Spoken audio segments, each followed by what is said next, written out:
Shoes off, Wapaki on. This time we're swapping the mean streets of LA for the drift kingdom of Tokyo as we're taken into the underground world of drifting, unheard of by the white men of the world. Buoyed by fan favourite Han Solo, a tale of forbidden love for the ages, and a high-stakes battle for the soul of Tokyo. This pulse-pounding thriller kept me on the edge of my seat. Walking away from this, I really feel that I have a deeper appreciation of Japanese culture and truly know what it means to live on the streets of Tokyo. A familiar face dropped by at the end to show us that this saga of family and friendship is far from over. Timestamp 1 hour, 34 minutes, and 59 seconds. Smirk emoji.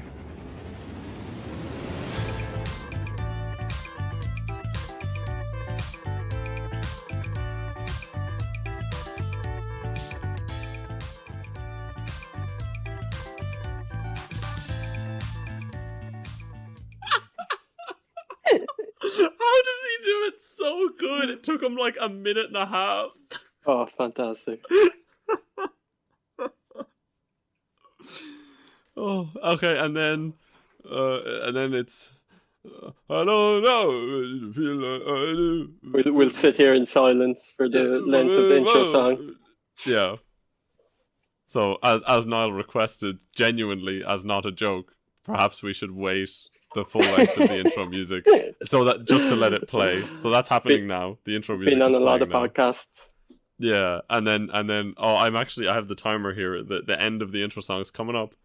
3, 2, 1, do it. Welcome back to Twin Diesel, the podcast exploring the life and career of Vin Diesel. I'm Luke Timmins, acting as a navigator for my friend Cian Roach, our intrepid explorer delving into the life of Vin, from the well-treaded trails of Fast and the Furious to the murky depths of Babylon AD. Got my rope. I'm spelunking. Yep. I got a helmet with a torch on it, and yep. I'm exploring all of the depths of Vin, all of his crannies, all of his nooks and crannies, all his nooks, of which there are many. And today we have a guest in Vin's nooks. Have it. Hello. Yeah. No, you're not supposed to say hello yet. Yeah. Oh, damn it! I knew there's some rule about the introduction. I thought that. Did you not listen to the last one? Because Chris came in and I said that he shouldn't be there yet because you're not supposed to exist until Luke introduces you. I thought that was it. Oh, until Luke. Yeah, nothing I say matters. Yeah, okay. Until I will you into existence, you don't exist. That's why Luke starts it. Is because I don't exist either until he brings me forth with his imagination powers. You were just his spawn, and you weren't able to summon me. Yeah. Yeah. Well, with us this week is our good friend Niall Bradley. Hello. Best-selling author really and world-famous Mixer streamer. Is that true? Correct. Yeah. Yeah. No. First of all, what's Mixer? Mixer was Oh yeah. It was the streaming platform for Google that got shut down. Remember Ninja moved to Mixer? I do remember that. Yeah. Little do people know that Niall was actually the top streamer on Mixer before it got shut down. Yeah. I actually hopped on just as it shut down, and it was like a timing thing that I was somehow able to keep up. So you snuck in there, did you? Now I'm the most successful one. Yeah. But anyway, this is our friend Niall Bradley, and he was happy enough and to join us to talk about Fast and the Furious Tokyo Drift this week. An iconic installment in the Fast series. A great Vin movie, which we'll discuss later. But something I was surprised at was how good a Vin Diesel movie it was. Yeah, I mean, I feel like this might actually be one of the most iconic Fast and the Furious movies. Somehow, yeah. I feel like if you ask somebody which one they've seen, it's probably this one or Furious 7. That's true for me. I think both those things are true for me. I know Tokyo Drift was the only one that I know I've seen, and I just remember details from the other two I've seen. I've seen two others from when it got ridiculous. So I saw one with driving between skyscrapers, and I saw one where they all spoke about how it was the last movie. Something with Brazilian Spoilers. I haven't seen these yet, Niall. Look at my adventurer's hat. I'm not there yet. Yeah. Would you? So Niall, on every episode, I like to give us nicknames. I'm gonna come up with those now. This week I'm gonna be Milk. M''ILK. Milk. Cool. So you'll refer to me as Milk. Luke, you're gonna be Bulk Michael. Bulk Michael. Bulk for short. Okay. And Niall, do you want one? I do, of course. Dinklebips. I do regret saying I thought it would be something like Bulk Michael, if I'm honest. No. Rather than what was it? Dinkle? Dinklebips. Dinklebips. Yeah. It's growing on me. Yeah. Actually, it is a fungus, so that's appropriate. It's very quickly growing on me. It's a bit worrying, really, how quickly so it's growing on me. So I'm going to refer to Niall. I gotta remember this. Niall is Bips. I'm Milk, and Luke is. Well, we might as well just call Luke Michael, I guess. Yeah. Well, I mean, I wouldn't mind Bulk. No, I think because Michael is an actual name, it's like easier to remember. So we'll do Michael for Luke. Actually, you know what? Why even bother with the Bulk part? Your nickname this week, Luke, is Michael. Michael's a great nickname, actually. My middle name and my dad's name. There you go. You're welcome. Well, every week our fans learn more and more about you. Bit of a weird vibe from my dad there. He was like, "You're me, but again, but not in the first name. That's too obvious. We'll hide it between your names." It's a bit. Actually, if you think about it, my name would be Cian Michael Roach, making my name just like a prefix to his full name. Not cool, Dad. Speaking of weird dad vibes, lots of weird dad vibes in this movie. Okay, so we should address two things at the beginning. Number one, Vin's not in it again. I mean, he is. I would argue that point. Yeah, so he is in it. He is, but he also is not in it. So again, now, Luke. People are going to wonder why we started a podcast about Vin Diesel, and then we did one movie that had Vin Diesel in it, and then episode 2 and 3 are both movies in which Vin barely appears at all. I know that last time we said it's for, exposition, it's to build the background, but I imagine people are getting tired of not hearing about Vin. Well, I don't want people to get that, like, just premium exposure to Vin right now. It can be a bit of a shock to the system, Say if we started with our Riddicks, that's so much Vin. He's in all 3 of those movies. Whereas now we've had one movie with Vin. And now we've had our cool off period. They're blown away by the first one. Yeah. I think this is with this movie we're beginning to ramp up back into prime Vin territory.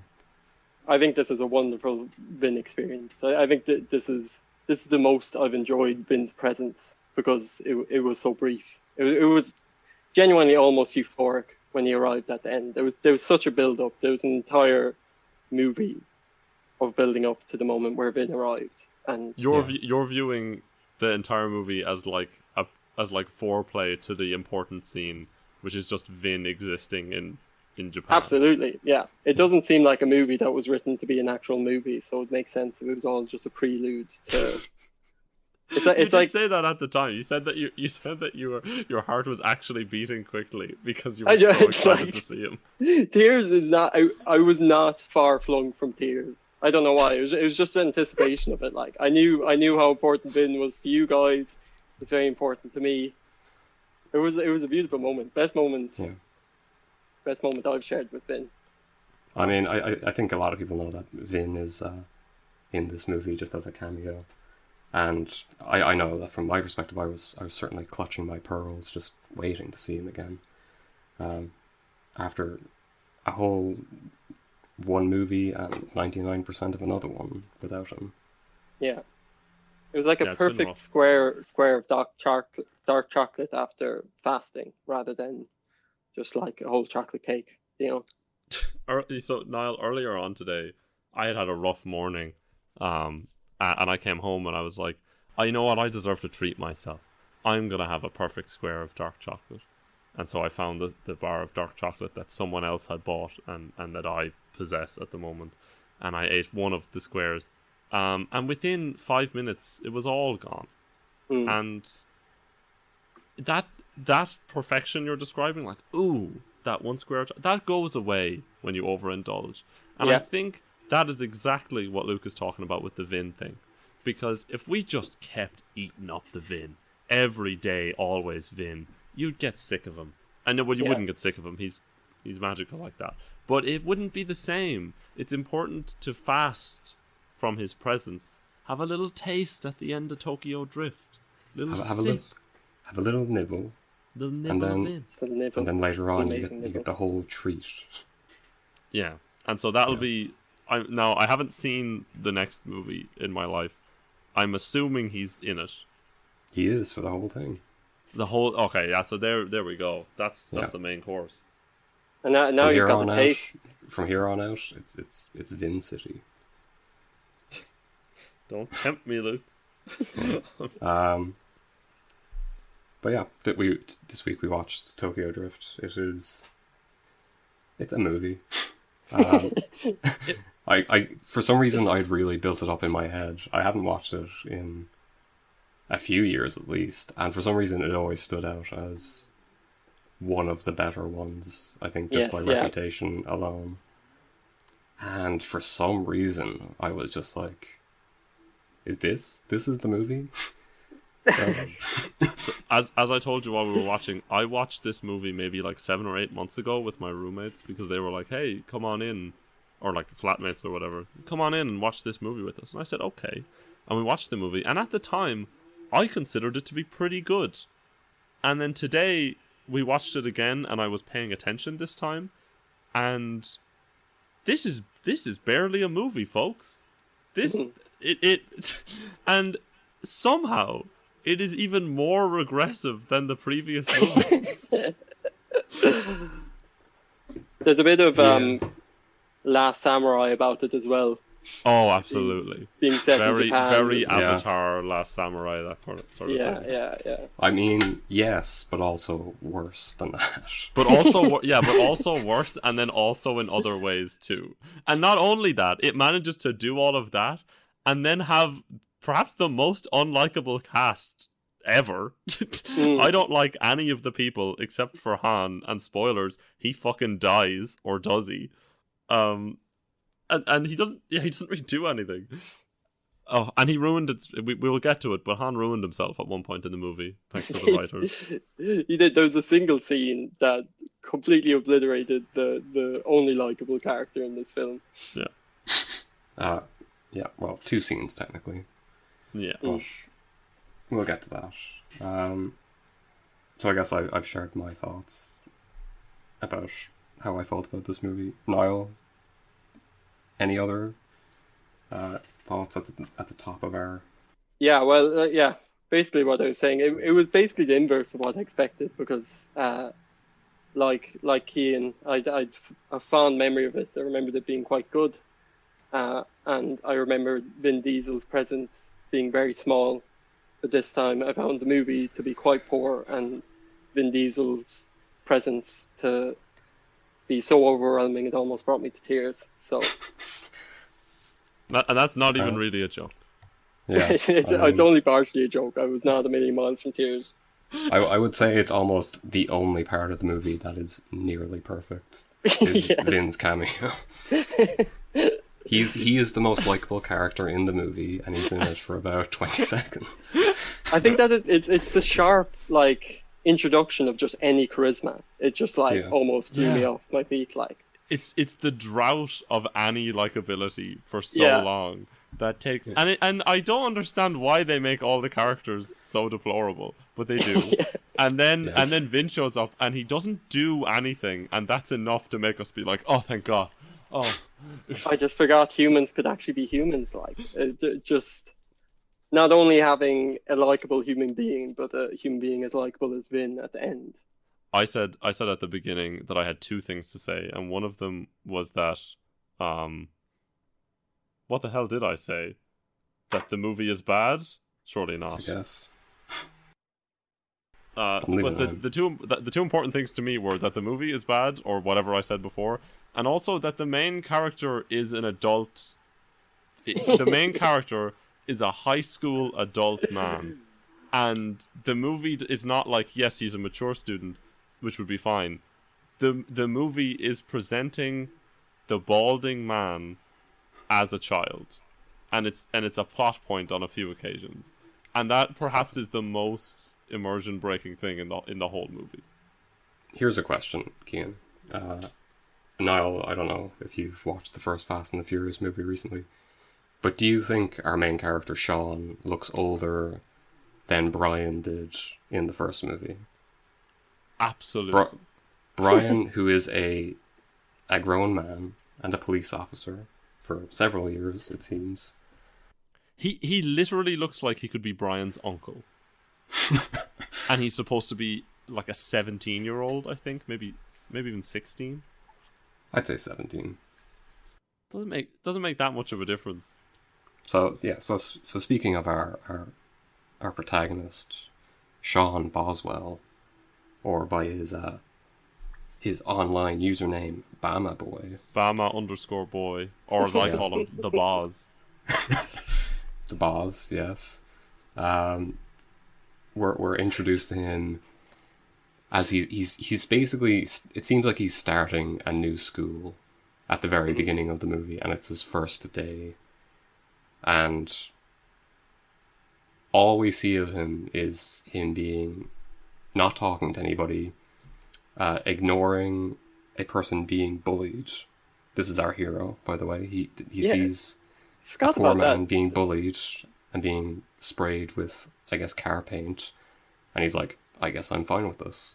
He picks up a spanner and then puts it back. It was such a bizarre scene to show at the top of the movie without any. It didn't seem to have a purpose. Like, it wasn't like it said some big thing about his character that came up later. It's not like he had a scene later on where he had to do the same thing and had changed and now he's helping this person in need. Except kind of at the end, but that he did that for personal reasons anyway, so it doesn't matter. In the opening of the movie, when it's playing the song where they say, I don't read the newspapers because they have ugly print, he just sees a child, and he's an adult man in real life, but he's supposed to be a teen, I guess. He sees a child being bullied mercilessly by a group, and it's being sprayed with paint on his big tummy, and we all think, oh, good, our protagonist is going to be a good person. But he just turns away, he just walks away, like, fuck him. He also picks up a spanner before. It's like, are they the two options?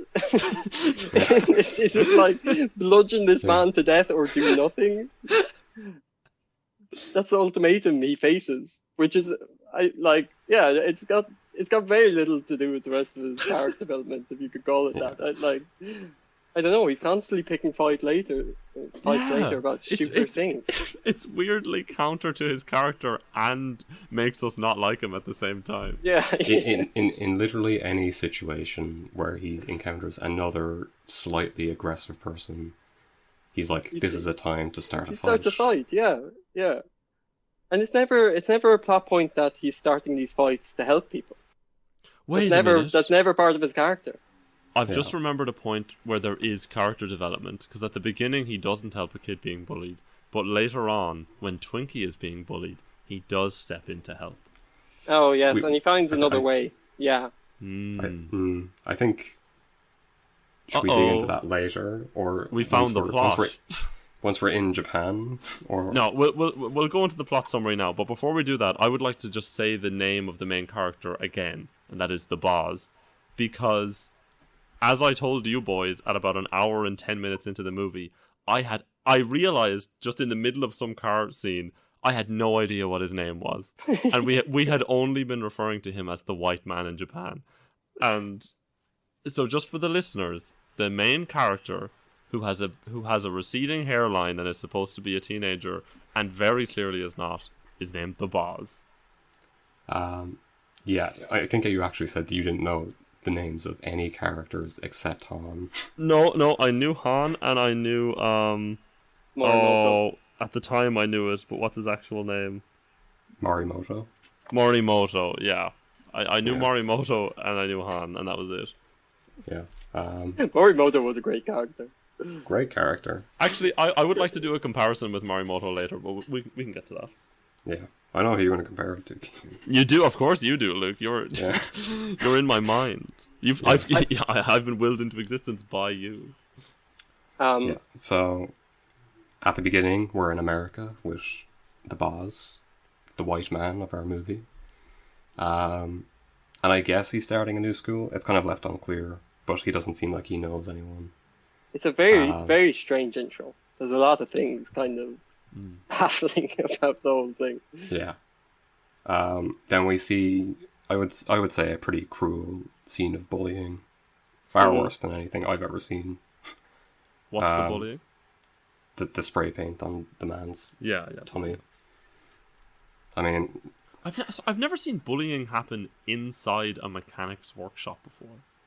I mean, have we ever been in a mechanic's workshop in a school before?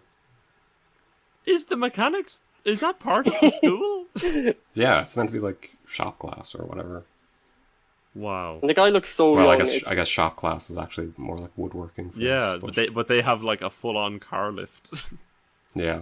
It's always so jarring as well, having actual teenagers next to your like late 30s protagonist who's supposed to be the same age. Yeah, because at the beginning of the movie, he turns to face another student who is a teenager and is like the school mascot or something.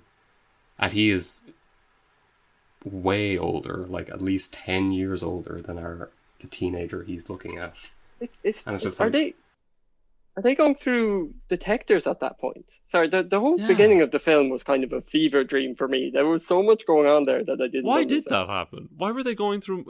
So him and a mascot were going through metal detectors, and and the mascot were like called out to be scanned extra hard. And they were both like, huh, what can you do? Is that what school is in America? Also, I googled the intro song because I found the lyrics very strange. They seemed like they'd been poorly translated from English. And it's a remix of a song that takes clips from a song that's about the 6-Day War. What's the 6-Day War? I'm not going to talk about history. Maybe Luke knows better than me, but it was apparently a very short and violent war in the Middle East. After World War II, the Allies, sort of as a way to try and give the Jewish people an official homeland in terms of a country, sort of created the nation of Israel in its current location. And at the time, I guess the land was owned by the neighbouring countries. But of course, the Allies probably had a significantly more advanced military power, so they just kind of drew lines on the map and said, this is Israel now. And of course, the other countries weren't happy. But that resulted in the 6-Day War. That's my understanding of it. It sounds like something you shouldn't bring up in Tokyo Drift.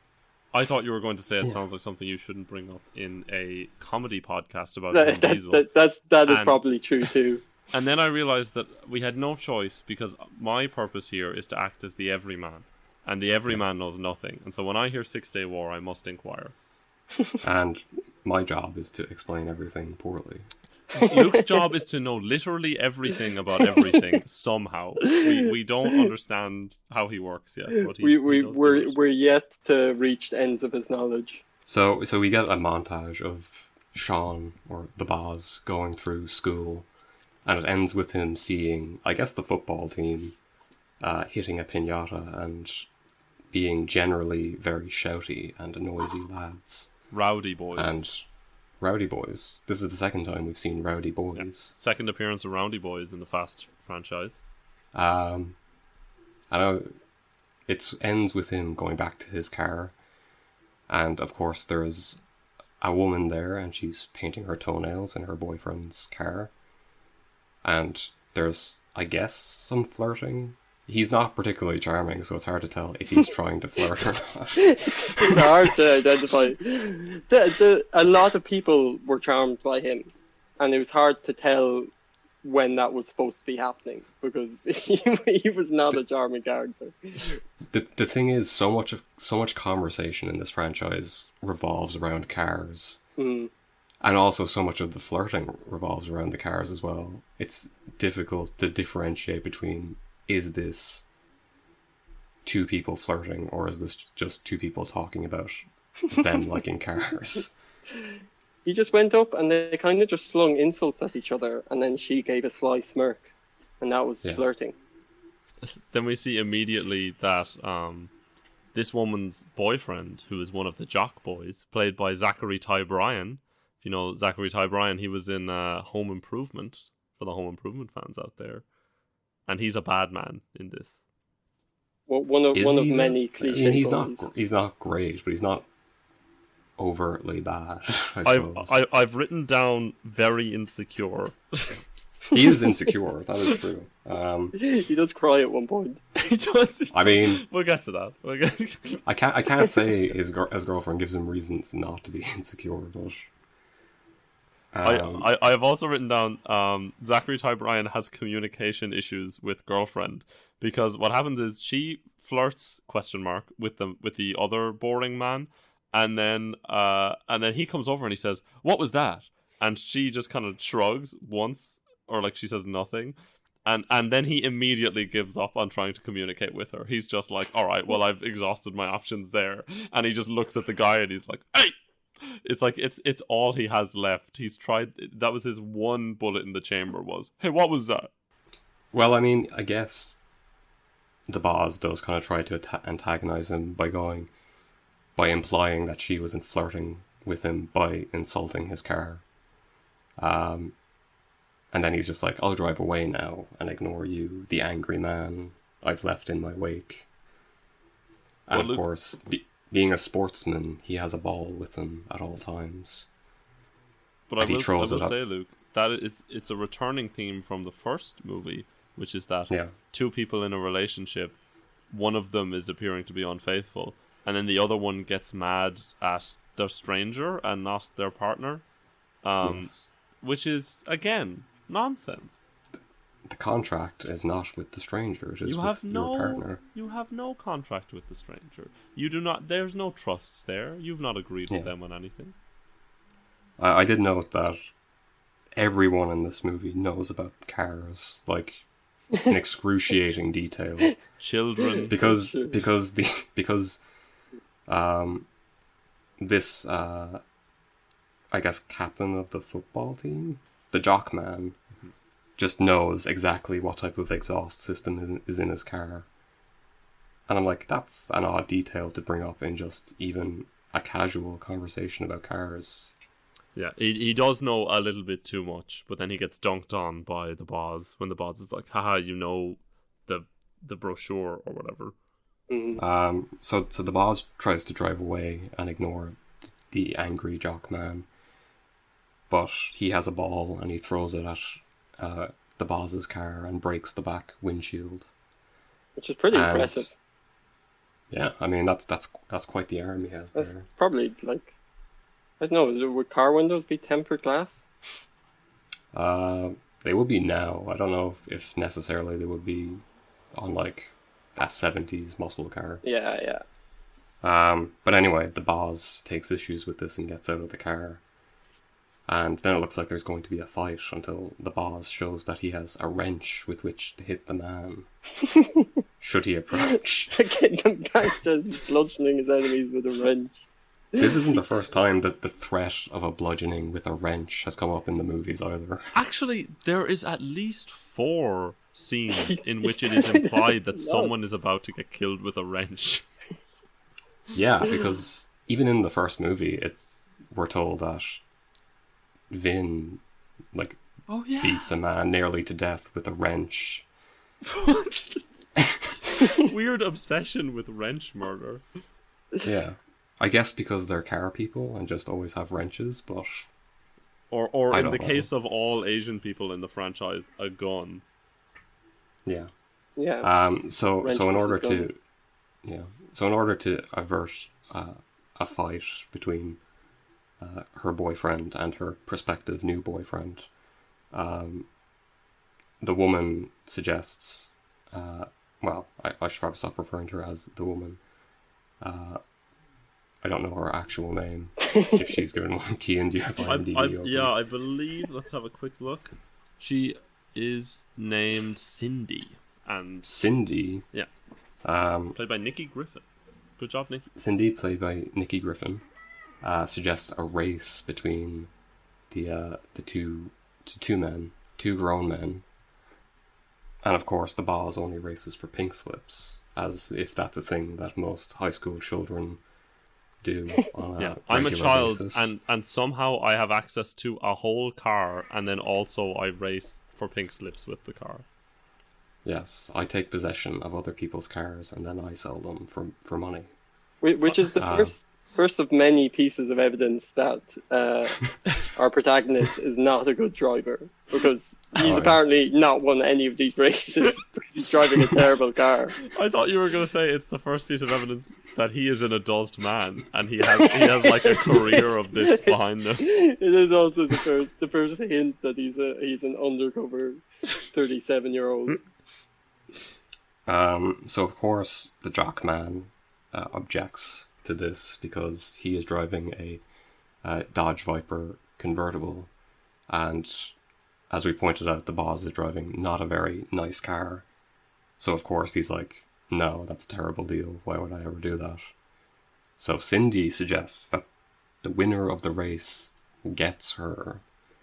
There And it is. Cindy usually we talk with about some- usually we talk about the objectification of women, but I don't know, in this scenario the woman is making a trophy of herself, but it is by writers who are men. So this did come up at the time. So I said, when it happened, I almost lost my mind, because I was like, I can't believe we've regressed back to literally in the first movie when a woman was a trophy for winning the race. After seeing the man with the car for like 20 seconds. And then you made the point, oh, but she is saying, I'll be it. Yeah, I made the point that it might was be her. fine. But I made the point that it was going to be her decision with regards to whatever the outcome of this race is. But the writer of this movie is a man, so... That's the thing. It's not actual individuals making the decision to have sex with people based on their performance in races, which is a weird metric by which to do that, but sure, go for it. However, it is the writer, and throughout this entire goddamn movie, it is so apparent that whoever wrote this and edited it and everything else has the fucking wildest view of women. Like... Yeah. Even the first 6 women you see, the first 6 women characters, or maybe 5 women characters in the movie, are defined entirely by their sexual relationship to the male characters. Like, they have no personality traits or any motivations for anything except I'm here to be fucked by the men. Even Sean's mother, who, like, it was just not necessary for him. Yeah, his mom is just like, hey, sexy police, my adult son is a real fuckhead, isn't he? Sorry, his mom. No, it's not PG. His mom shows up, I'd say, for about 90 seconds total of the entire movie, and I guess they're trying to play it for comedy that the cop who arrests the boss is interested in his mom, and thus that is why he gets a free pass for his reckless destruction of a house. But she doesn't do anything else for the entire movie. She's not referenced after. We haven't said what house he destroys yet. Maybe we should do that. Before we go to that scene, though, there is at one point someone holding up a sign that just says duck football, and for a brief moment I thought, do they mean like donkey basketball? Like, but I'm guessing that the duck is just like the mascot or something of their team. Which is odd, because usually you have, like, an aggressive animal as the mascot to show that you are the stronger team. Maybe it was a But- warning. Maybe somebody had just thrown a football. Have you ever seen? Oh, yeah, that's what it is. Duck football on a big sign that they made at home. Yeah, Have you ever seen a so- duck reproduce, Luke? It's scary. I mean, maybe that's the message they're trying to send to the other team. It's just like, I hope not. that's a really aggressive message for a high school football team.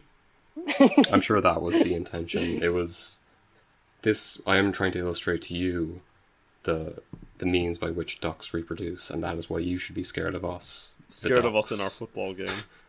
Yeah. It would be in keeping with this film, and maybe this franchise, from what I've heard, of taking something that should be treated lightly and putting in far too heavy themes into it. Yeah.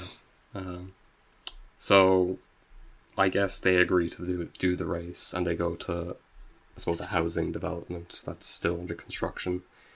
And they all just break in very easily, and about 50 people are there, and it seems like it's the entire football team and no one else. And so they're preparing to race, and the Jockman and Cindy are in the Dodge Viper, and the boss is in his much worse car. And then a woman takes her bra off under her shirt, and this is the item that, once it hits the ground, signifies the race should begin. Mm-hmm. So if you're a Yes. big fan of Twin Diesel, you'll remember in episode 1 when I made a comment about, or maybe it was episode 2, a comment about when one time a man was the person to start the race, and I said, oh good, they're not just doing the, look, it's midriff woman being an object and starting the race, like, look at my breast, because the men on the set have told me to do this, and then start the race, because there has to be a nice, hot, sexy woman between the cars. And so I was about to congratulate them in this movie several times, but Midriff Woman is back. They've got Midriff Woman, and she's powerful, and this time she takes off the bra, and that's what starts the race. And the people on the race. set told her to do it. I It's a mean, race to win a human woman.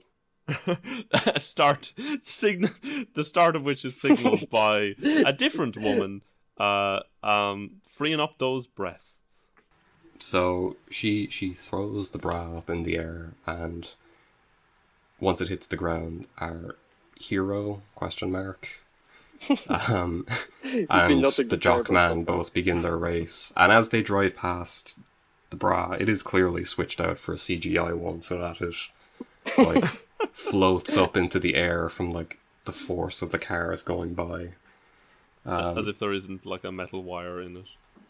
Yeah, and yeah, the race goes onwards for some time. It's not particularly exciting at any point. Cian is a terrible driver. He's and extremely bad. Hits nearly everything he possibly could. He doesn't He do said any maneuver that doesn't result in him basically crashing. he can't turn. Like I feel like the message we're supposed to get is that he's a great driver, except he's not able to turn. But that seems like a fairly important part of It's a driving. pivotal part. He says it's not about the ride; it's about the rider. But he's a terrible He's driver. not a good. He's not. He doesn't have a good ride, and he's not a good rider. So. and yet he still somehow wins. It doesn't make any sense. He just keeps crashing and then instantly catching up. They're also not going very fast. One of the things he crashes into is a porta potty, And and then poo come on the screen. yeah, you get the weird chemical water in it onto the camera lens, and then somebody said, "No, that's not enough. People won't get it. People won't understand. Let's get a big smudge of poo." Let's get human shit. Let's get human shit on the lens, and then Yeah. people will know it's funny. Yeah, which when I saw it, I was just like, "Why?" It reminded me of the fart in the last movie, which is just like right at the beginning of the movie. For some reason, there's just a fart in the song. It just goes, and then it just continues. It didn't It didn't occur to me until you said that there that any part of this movie was supposed to be funny. I just I don't think there's any scene where I even thought like this is supposed to make me laugh. The only times I laughed was when like, for example, I would see a window into the soul of the writers, and at the end of the day, how they feel about men and women is men are insecure, macho, weird people, and women are just these awful, like, sex objects. And so not just sex objects, but also awful. For example, in the car, so the woman, Cindy, is in the car with Zachary Ty Bryan, and as they're driving, he starts to lose to the man who's really, really bad at driving, the boss. And she says, "I thought you loved me." Yeah. And then she also says, I guess you were going to prom alone or something, and he starts crying. In the race. So Niall, you pointed out that during the race they're not driving much faster than a pickup truck, because at one point they're just both driving alongside it. A pickup truck full of people just standing up. Yeah. It seems like they're going to overtake it, and they just don't for ages. Like, they must be going, like... The pickup truck, I don't know, it's maybe going, like, 60 kilometers an hour, so they're going about, like, 62. It's like... So before Cindy says, "I thought you loved me," the boss decides to take a shortcut, which is like a dirt road between the houses. Mario Kart style. Yeah, that's basically just used for, I guess, heavy machinery. And eventually he realizes that, oh no, the rest of the way is blocked. And he just says, "Oh well," and decides now is the time to crash through a house. As if that's a normal thing normal people consider at any point to win a race. Oh no, I've taken the shortcut and it appears to be blocked. I'll go through the house so I can win that woman in that other car. So he goes to the house, no damage to his own car except for a cracked windshield, and does a big jump, again, no damage to his car except for a cracked windshield. And this is where she says that, "I guess I have a new date to prom," and upsets Jock Man. And so the Jock Man decides, I will crash my car into the boss's as revenge. I will damage my very expensive piece of machinery, my lovely, lovely car, because my girlfriend has made a comment about the other race man. My girlfriend, who I don't appear to like, nor does she appear to like me, but this is very upsetting for me regardless. And she's not happy about the car slamming either. No, but she begs him to stop, and he just doesn't. She gets quite upset, and then, of course, he takes it a bit too far and spins his car, and then very violently crashes into like a concrete something, like a pillar. They die, don't they? It's like one of those weird sort of plane shaped concrete barrier thingies. They crash directly into it, so it like cuts their engine in half. And then I'm like, oh, they're dead. They've just both died. The whole end of that race, if you just cut it off at the right point, it's just a road safety authority ad, like. Yeah, exactly. Yeah, like those old, really graphic ads that we saw as children, and now I'm terrified of not wearing a seatbelt. Or even if I wear a seatbelt, I mean, I might still get my legs crushed or something. The knocking into the concrete looked just like that. It's like, this is the violent death you will face if you're not careful driving. Like, I guess if there are people listening who aren't Irish, the Irish Road Safety Authority had a reputation for making very graphic ads showing here's what happens when you drive bad or drink drive or talk on your phone. One of them involves rolling a car into about 30 children, and it's pretty hard. They were really awful. They were they were a topic of contention, but they were on the television for quite some time. Or the one with the kissing couple where the car on the wall, and then like the girl is making out with the guy and her legs are over the wall, and then a car just careens into them, crushing the man and all his organs and the legs of the girl. And then the rest of the ad is just you watching her grieve in a wheelchair. chair. Yeah, like the very like next scene they cut to her is her like screaming in agony and also in grief because her boyfriend has just died. Like, I've And never it's just seen like- anything as bad in a horror movie. Like, Yeah, it was really harrowing. and it would come like you're in the middle of watching The Simpsons, and then in between, and you've just come home from school, and then like it's an advertisement for fucking like some laundry detergent, and then it's like, hey, we're all gonna fucking die, and you could die screaming. Yeah, it's like, you better drive safe or this'll happen. You'll do this or this'll happen to you. I'm surprised more people aren't just turned off of driving as a result of those ads. But I don't want to be near cars. we also, like, the boss also, like, rolls his car and it just keeps rolling. He does It's a very Vin Diesel. violent as well. Like, He does a Vin Diesel. It's at the end of the last far worse than Vin Diesel's one. Vin Diesel's one, like, he does a flip and it rolls a few times. This rolls like 30 times before coming to a stop.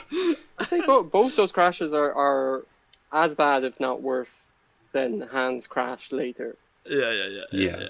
Absolutely. So he crashes the car, and then we cut to them being in a police station. This is where you made the comment about his hairline receding before our very eyes. Yeah. From so- one moment in the scene to the next. This 37-year-old high school man. So Cindy and Jockman and the boss are all sitting down on a bench, and I guess the boss still thinks that he has a shot with Cindy and smiles at her, and it's just his mouth with blood all over it, and it's like, gross. This is our hero, folks. That's our guy. He is completely lacking in self-awareness, and A lot of the movie is dependent on us believing that he's charismatic. and his hairline is one way, and then we cut to him in an interview room, and it's not that way anymore. It has receded back further, and this is where you really get the sense, oh, he is a 30-year-old man playing a 16-year-old. But here's the thing, right? I know people who have receding hairlines in high school. That's fine, right? Yeah. I know that's people fine. who have it before. It's not embarrassing or anything to have a receding hairline. It's whatever. It doesn't matter. But in the context of the movie, they are presenting the man as a teenager, and in different shots, he has different levels of hairline recession, and also he just acts like an adult man who never grew up. It's fucking bizarre. I feel like Tobey Maguire in Spider-Man was also very unbelievable, but he kind of acted like a teenager or dressed like him. This is just like everything about the character except what they just tell you or where he is. He's a 37-year-old He man. looks like he's on the way to work as a plumber, and he's been doing it for a while.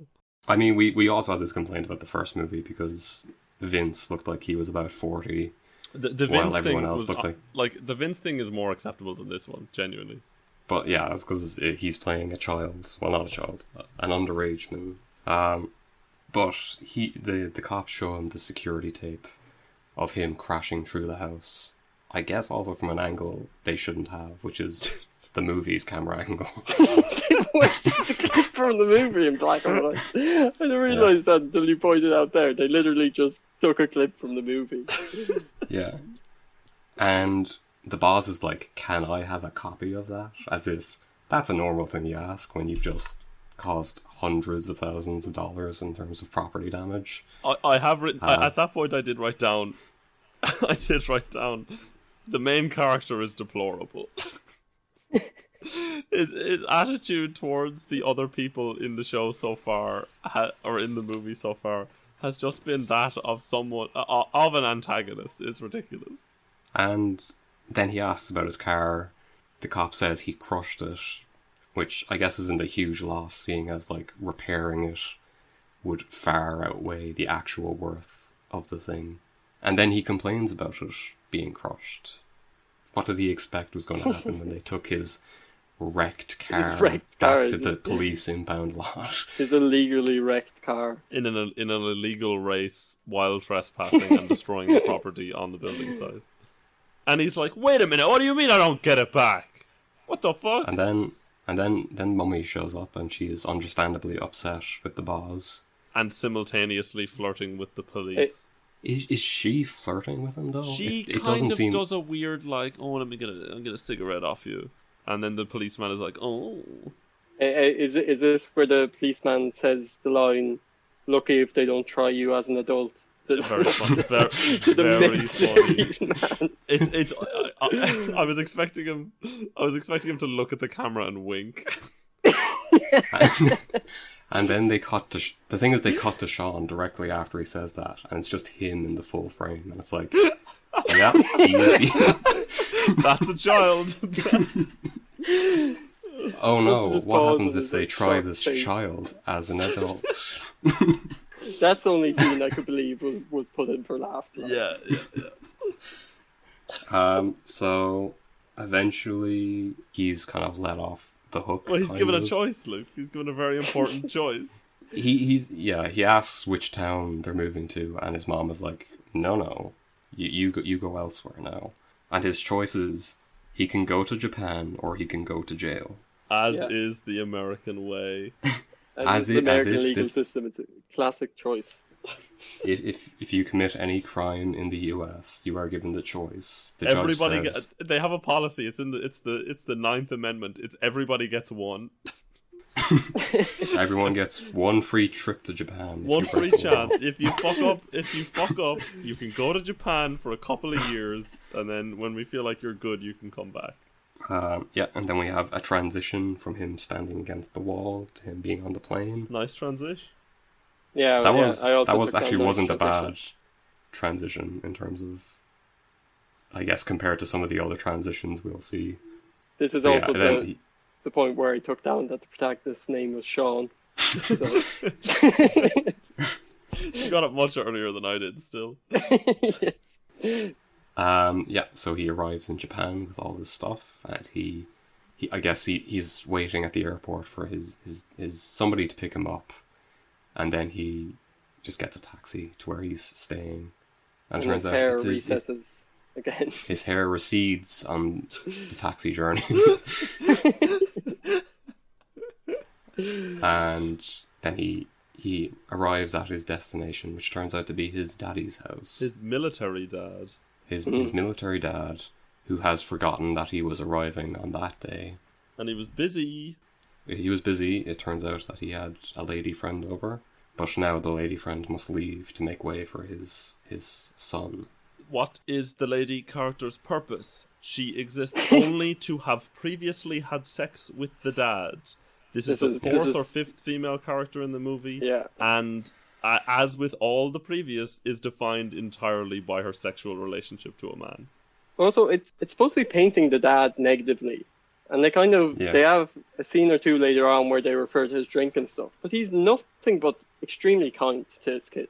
And there's no point where he's drunk. There's no point. Yeah, the drinking. It seems like they reference the drinking as a problem from the unlikable protagonist's perspective, but we never see it being any issue at all. This not picking up from their point is the one bad thing that the dad does in the entire film. Everything else is good. Considering his son's reputation up until this point, he is unbelievably lenient with him. If anything, he's just he's extremely. If anything, he's too kind.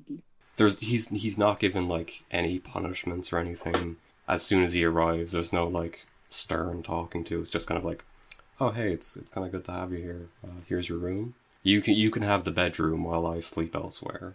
Yeah, and then later on, won't jump too far forward, but I should also point out, while he's at the front door, Sean's hair has grown back. His hairline has moved forward again, and then once he's back in the living room, it has receded again. So he's a man transitioning into his 40s. That's what's happening. It's a natural transition. But yeah, the next day he is going to his first day at a Japanese school. In the montage of him going there, it plays the TikTok song where that one military woman is like, "My life be like ooh ah," and then she's in the military outfit, and you're like, "Oh, good." I don't know this TikTok trend. You know, my life be like ooh ah, Niall. I do know. I know it from this movie. I had no idea that this is what it's from. So just for the folks out there, the My Life Be Like Ooh Ah thing is in Fast and Furious Tokyo Drift. So he arrives at the school and he goes into his, I guess, algebra class. They're doing some form of maths. It looked like equation of a line, if that floats anyone's boat. But like a homing missile, he instantly eyes the only non-Japanese girl in class. So here's a thing. There is a deleted scene that explains why he notices her more than anyone. Wow. So okay. on the way to school, he encounters them and he notices, oh, we're wearing similar uniforms, so they must go to the same school. And so he asks her for directions to the school, and she's about to help him when Morimoto shows up and sends him in the wrong direction. And that's why he's late. Yes. Wow, that is like a really valuable scene, and it reads so differently in the actual release of the movie. Yeah, because it just seems like he's rude again. He's late because he's lazy, and then he walks into the room, eyes up the only non-Japanese person who is like identifiably being pointed out as attractive. She's also instantly attracted to him, and then you're like, okay, all right, that's what this is gonna be. I mean, it adds the context of like, this is the nice person who tried to help me earlier, and not the mean man who sent me. I really wish that was in elsewhere. the actual movie. Yeah. I can't imagine trying to edit this movie though. Like, if you tried to cut out the scenes that didn't have any plot, you'd be left with like a 25-minute movie. Like this, very little happens in it. Which is, as I understand it, more than twice as short, or less than half of the length of a video that Vin Diesel released, or was released on behalf of Vin Diesel, which is 55 minutes long, where he describes how the Fast and Furious series is not over yet, and it's an hour long, and it came out with the release of Fast 9 or something, because we haven't talked about Fast 9. Let's all give a round of applause to Fast 9 for breaking the box office. Good job. Good job, Fast 9. I'm redating the episode here. Broke some records this week. I suppose in terms of other news, there's apparently hype around a crossover between Fast and the Furious and Jurassic Park. Isn't cinema amazing nowadays? Do great things out there. Tyrese has said he would like a crossover between Fast and the Furious and Transformers, a franchise that he has also been in. That makes a lot more sense. That would be Jurassic fucking insane. Rumor has it Vin Diesel has said he wants to do a musical in the Fast and Furious universe. How can we have so many gifts given to us so quickly?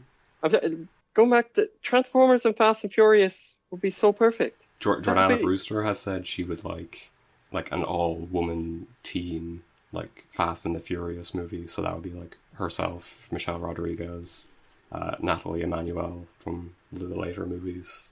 Is that the woman who's Hobbs or Shaw's sister? She's also in The Crown. No, she's the one from Game of Thrones. She plays. No, that's Natalie Dormer, isn't it?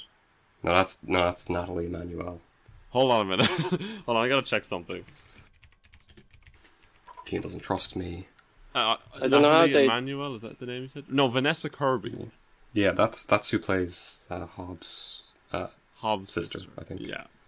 So yeah, I'd want to see her in there. She was good, I think. Yeah. So she'll probably be in there. Objectified themselves. So.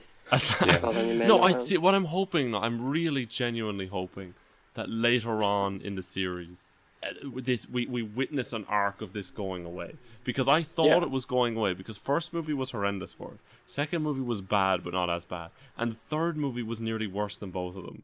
So I'm really, I'm hoping so much. I just want it to be less, is all. I just want to see Vin Diesel driving Optimus Prime. I was about to say, imagine Vin Diesel like Optimus. That's not his voice. Hey Optimus, get in. I'm gonna get in you, and then we'll go to Cybertron. That would just be amazing. But the thing about the Transformers universe, though, would the Transformers let themselves be driven? Like, yeah, they have done that before. Surely, for Shia. They're family. No, but surely It's they like the can Bumblebee drive movie. themselves better than like normal people can drive. No, I think Well, I say conceit- normal people as if at this point in the franchise they are normal people. No, they're practically superhuman. like superheroes. Yeah. Yeah, so here's the conceit of the Transformers crossover. The Transformers are good at navigating themselves, but what they're really good at is transforming. And what the Fast and Furious crew bring to the scene is planning, family, and fast turns. Drifting. And Nos. Oh, Imagine introducing putting Optimus Nos Prime into to Nos. a Bumblebee. Oh, amazing. Optimus Prime snorts the Nos. Like I can imagine The Rock taking on Mega Man. Mega Megatron. What's the name of the Mega car Man's in Transformer it. again? It's not Mega Man. Megatron. Megatron, yeah. Megatron. Yeah. Throw Mega Man in there too. Starscream. We're doing a crossover. Get the Rock. That's the beginning of that. I actually thought was a recording. Cian. That was a very impressive. Oh, really? It sounded like a toy. It sounded like you were playing a toy into the mic. Wow. What's the name of the one with the big gun? Is it like Obliterator or something? Devastator. What's his name? Devastator. Devastator? Is that the guy who has the big gun in the Shia movie? I Might don't be know. him. Anyway. But yeah, that's the Fast and Furious Hold on, news. Luke. Hold on. Devastator! Destroy their family bonds! Somebody The needs only to way they flip can be that for defeated their, is with family. for their text message thing. Oh, Jesus. Um, What the hell were we talking about? Oh yeah, 25 minutes if you take out all the... Yeah, okay. yeah. So, let's see. He arrives in the classroom. He notices the girl from the train station that we don't see their interaction there, but it would help to set the stage for the rest of this movie. And the teacher notices him and then chastises him for wearing shoes into the classroom and not his slip-ons.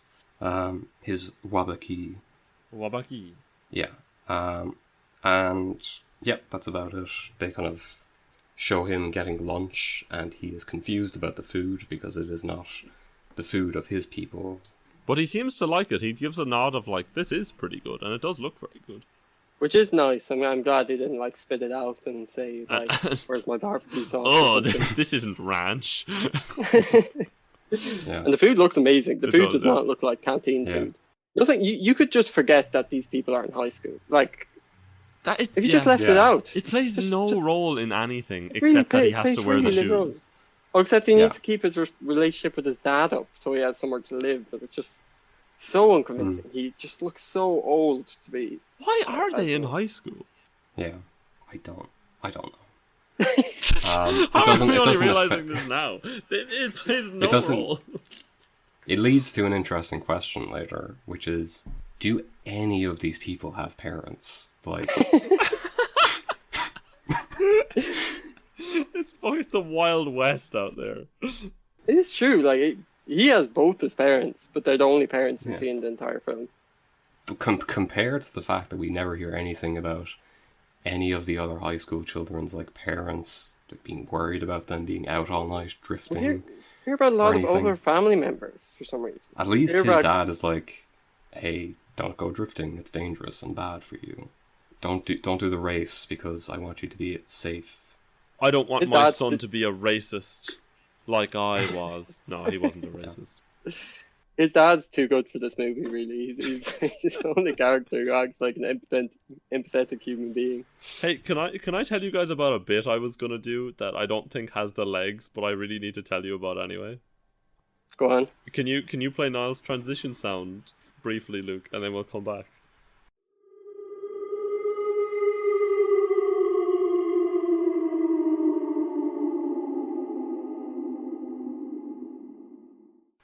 Alright, so that was the transition sound that Niall did. I wanted to find... I googled Fast and the Furious Tokyo Drift and some keywords, and I found a document, a story called Moving at the Speed of Life, and it's a fan fiction about Vin.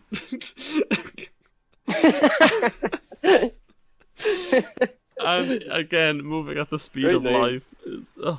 And so I read it. It's by Mrs. X Pratt. I don't know what Mrs. X Pratt. You read the entire fan fiction? Or you I just didn't read the entire fan fiction. I skimmed some parts. A part I really enjoyed was a little bit into it. It says, I finally reached the city after an exhausting 16-hour flight.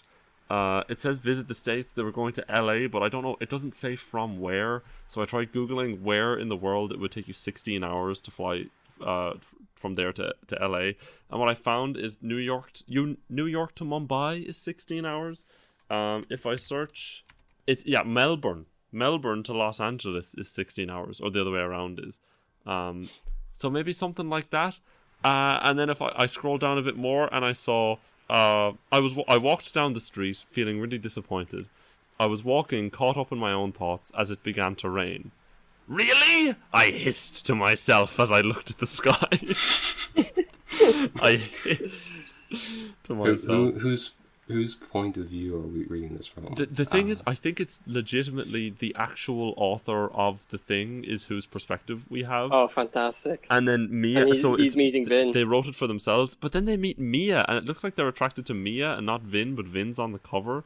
And then I was like, okay, this is confusing me, I've had enough. And I went down to the comments, and the first comment on the thing is from the Yad_Oreme on June 17th, year not described. And it says, the girls in the movie show less skin than palm-coloured people at my school, kissy face. And I'll read that to you again. The girls in the movie show less skin than palm-coloured people at my school, kissy face. All no punctuation. What does that mean? Also, the movie show? No, the movie. It's the movie, comma, should be comma, No, show less skin. Yeah. So the girls in the I think movie it's show less probably skin racist. than palm-coloured people at my school. What colour is palm, though? It's because there's two parts, at least, of the plant, right? Or is it the palm of her hand, like the same as me? Maybe if I guess she... they mean the bark. That makes it racist, right? I guess that makes it racist. Bray Blake, who is a man with a goatee, has commented, "Oof, Dom," and then like sweating emoji, tongue out emoji, love heart emoji, love heart emoji. So I guess he does show up in the fan fiction, moving at the speed of life at some point. And then the_cookie monster says, that moment when those girls in the movie dress more appropriate than the girls in your school, getting sick emoji. And I want to say, the_cookie monster, you're getting real judgmental for my liking, sir. All right, I've had enough. I've had enough of your ignorant comments. I came here to read about some author fucking Vin or something, and instead I get your hate. No, thank you. Lot of talk about scantily clad girls in the comments of something that's written down and doesn't have images. Why they bring it up under the why are they bringing it up under the fan fiction? I don't know.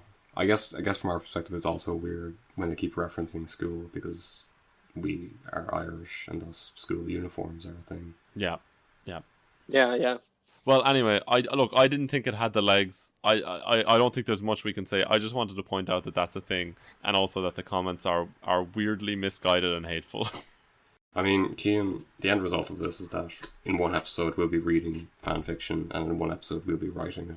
So I honestly can't wait to be in a story with Vin. Is it going to be me, or is it going to be like an alter ego for me? I'm not sure. But I want to feel present with him. Okay, Luke, I'll write a story. I'll write a story about you being with Vin, and you write a story about me being with Vin. We're gonna write stories about the other person being sexual with real life person Mark Sinclair. Well, I didn't say sexual, but oh, you aren't that's thinking what you want. you aren't. So romantic or like friendship, or what are you thinking? Because I might do sexual for yours. I'm gonna be honest. Yeah, sure. If you want sexual. I think we're going to have to release like an 18+ episode, but that's alright. Anyway, for now, let's hear that transition sound again, Niall. Wait, do you actually want this stuff in? Yeah. You want all of that, what we just said in... Yeah. That all should be in it. And now let's hear that noise, Niall. I don't know if you're actually asking me or if you're asking Luke. No, But he's see- just saying it. He's just saying it so that I know where to put it in this position. That's not true. I was actually just going to see how Niall interpreted what I said. I don't remember what the noise was, to be honest. Give it a go. I can't remember. Let's hear it. Whoop! No, you went up and it was down last. I was unsure until I made the noise there, and I was like, no, it was the opposite direction. We've gone way off track. All right, let's bring it on No, back no. and transition. We were doing well, and we'd gotten through the first race in less than half an hour, a record for us. Oh. And transition. And then we sounds. derailed it. Let's play it We again. derailed Thanks, Niall.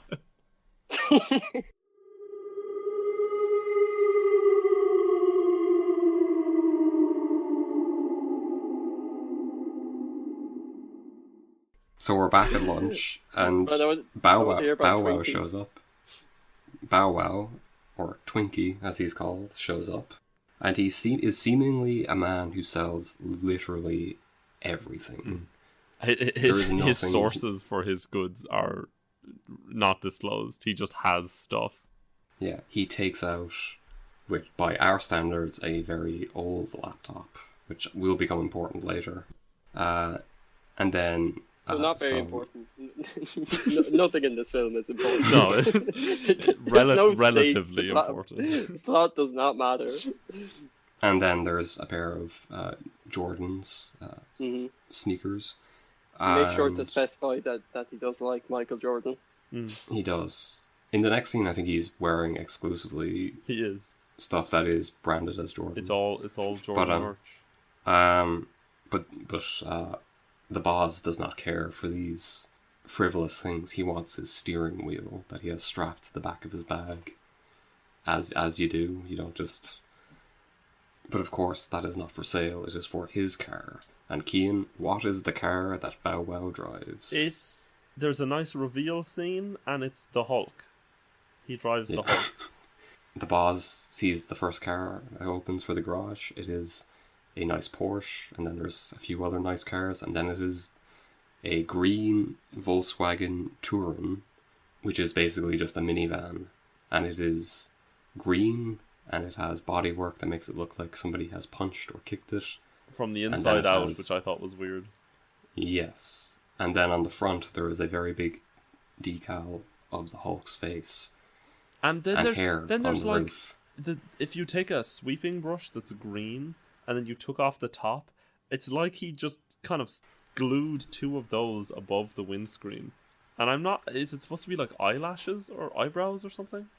It's meant to be his hair, I think. Does Hulk have hair? Hulk has black hair, not green. It's black. I think it's meant to be black, but What? I don't know Why? if you noticed, but inside the car, the entire dash is just purple fur lining on everything, Yes, that's a good touch too. which is the worst material you could possibly put on like the dash. What? Why? It's just like, Why? if I spill anything, I want it to be completely absorbed by the dash. How would he have ended up with a steering wheel at school? Because he It's took like- it off his car and he was going to put it back on when he... But why did he bring it into school? Like, leave it in the car. It's a conversation Surely- piece. Surely he drove to school. I presume. Look, Niall, it's Japan. We don't understand the culture. You just gotta accept these things. Yeah. Sometimes the weird merchant teenager with the Hulk car brings his steering wheel to class so Yeah. that the protagonist, boring adult white man, can talk to him about it. And just Yeah. have an amazing Um, string of undeserved luck because everybody loves him for no reason.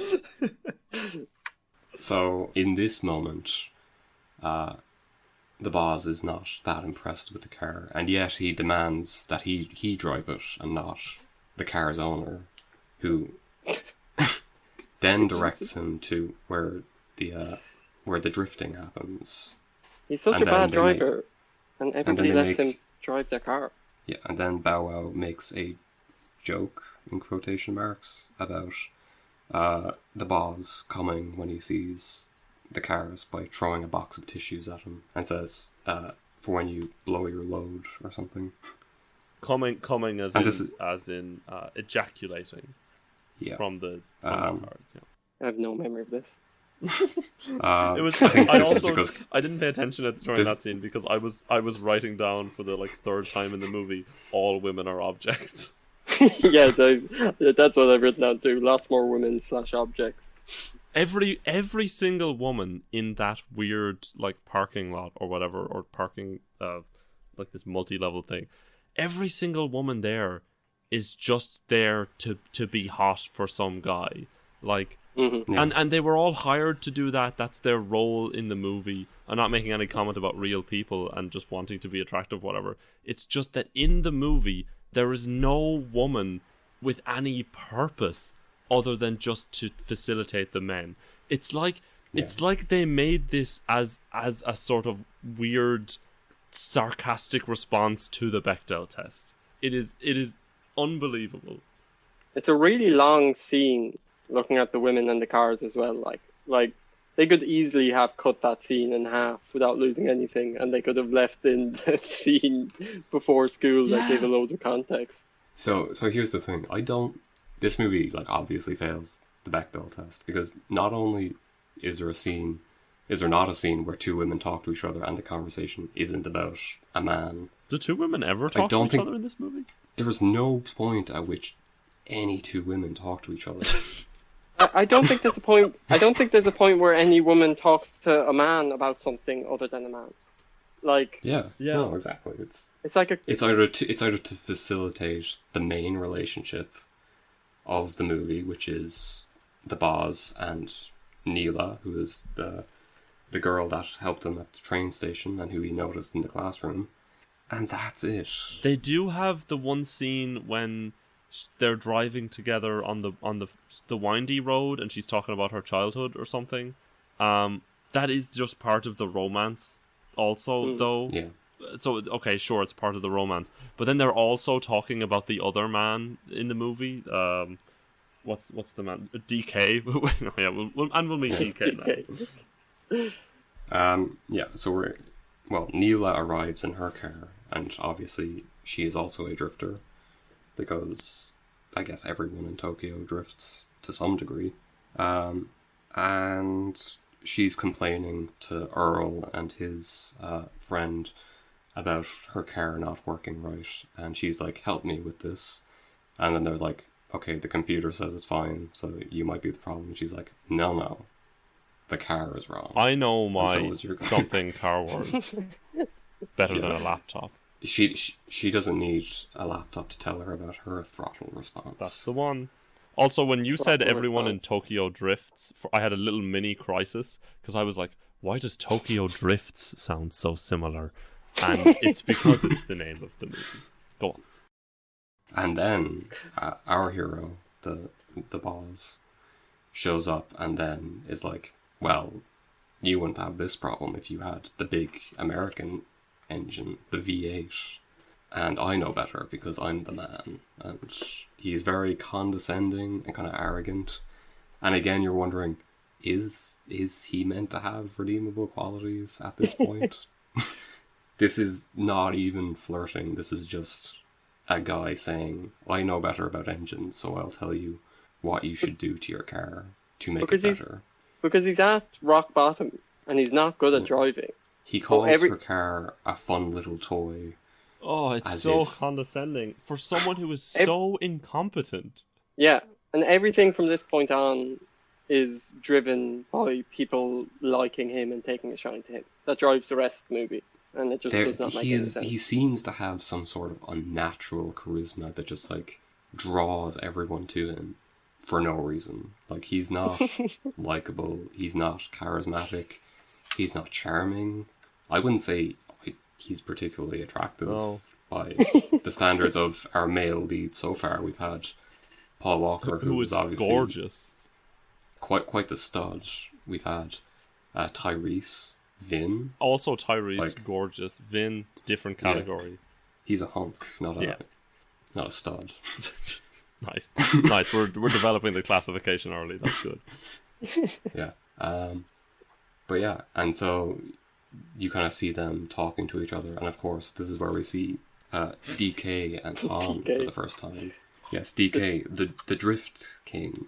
Drift King, the antagonist, is the stupidest nickname in any movie. And he takes umbrage to this white man talking to his girlfriend. And he's like, oh, hello, I will be in this conversation now, and I will show that I am dating this woman by giving her a smooch. He goes from a conversation in English with his Japanese friends, and then goes over to the American man and speaks Japanese. I did not pick up on that. I did write down, why are they speaking English to each other? And then he just go over. Oh, Jesus. We should point out that Han says here, why are you still hanging around with these high school girls? Oh, yes. Which implies that DK is in fact quite a bit older than Neela, and yet they continue a relationship. Yeah, he says something like, what's with you and the high school girls, D? Or like, why are you chasing the high school girls, D? And it's just gross. It's just very gross. It's also revealed later that they might be sort of siblings. Yeah, they were raised under the same family. family. Raised by the same person from like the age of 10, whatever age he was. Surprise later in the movie, it was incest the whole time, kind of. Yeah, wow. Incest with a star. Like Pornhub acceptable incest. And this is also where we're introduced to Han. I guess he kind of becomes a fan favourite. I can see why. From this point onwards, yeah. This is also the first time we see him eating, which is a habit he becomes known for. He does eat at the beginning. He does 13 times throughout the entire movie. But anyway, DK is like, he goes up and says stuff in Japanese to confuse the American man. And, you know, eventually Twinkie shows up and says, you don't want to mess with him. He is Yakuza, which is the Japanese mafia. But instead, the boss decides to call him Justin Timberlake. Which he takes an unnatural amount of offence to. It sounds like a compliment, right? It sparks the enmity that drives the whole movie, and there's like a slow turnaround, like an evil smirk to it. The Timberlake. They get in each other's faces like 4 or 5 times in the scene alone. It's very macho. Yeah. And it's like, why is DK even bothering with him? This guy doesn't even have a car. Like, yeah, he challenges he challenges DK to a race. And he's like, when are you going to race your skateboard? Yeah, your man just sorry to cut ahead, no. Luke, but the next thing is that he challenges him to a race, but like, he just doesn't have a car. Well, like, what was his plan? Like, a very odd thing happens to him after challenging the man to the race while having no car, which facilitates the race. But like, and Han is like, I'm bored, so I'll give him the keys to my favorite car. And like, he couldn't have predicted that. What was his plan? Somehow Sean is like, he has like a telepathic connection because he just very easily catches the keys that are just thrown to him. One of two effortless key catches in the movie. Yeah, with no warning or no like prior conversation with him. It's just, here's a car and you can drive it. So I've written down here that no surprise, no thank you. I've written down that Han goes from don't bother telling DK don't bother with that situation to hello stranger, here is my car, and then just after that scene we learn that this is the Mona Lisa of the Drift world. Quote, the Mona Lisa of the Drift world, that Han has put a significant amount of money and effort into. And he gives it to the random white man. Again, white savior vibes all over. But here, Boa doesn't actually know what the Mona Lisa is, and the white man must educate him. Yeah. It's the Mona Lisa. I mean, I feel like he's like, what's that painting where the woman is smiling all the time?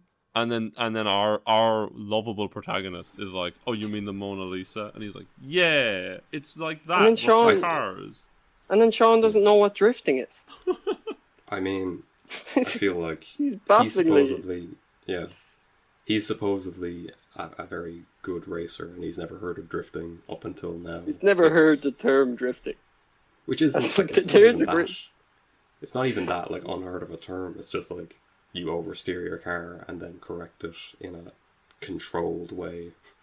And then Twinkie explains the basics to him in a not very complicated way, and he just gives the blankest look, like he's never heard of a handbrake in his life. Like, he's like, you have to use the handbrake, and he looks around the car as if he's never seen one.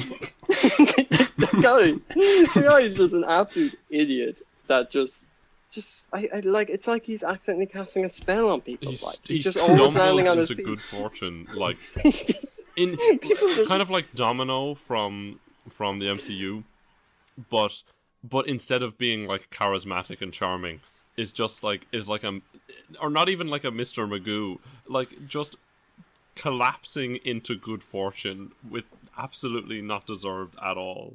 He's just obnoxious, challenges someone to a race without having a car, gets handed a car, and learns that there's such a thing as drifting, and just does not understand when it's explained to him, and then sets off. And so, even then, they just kind of start the race. And Cian, this is the race you had a problem with again, because you were initially hopeful, and then they were dashed.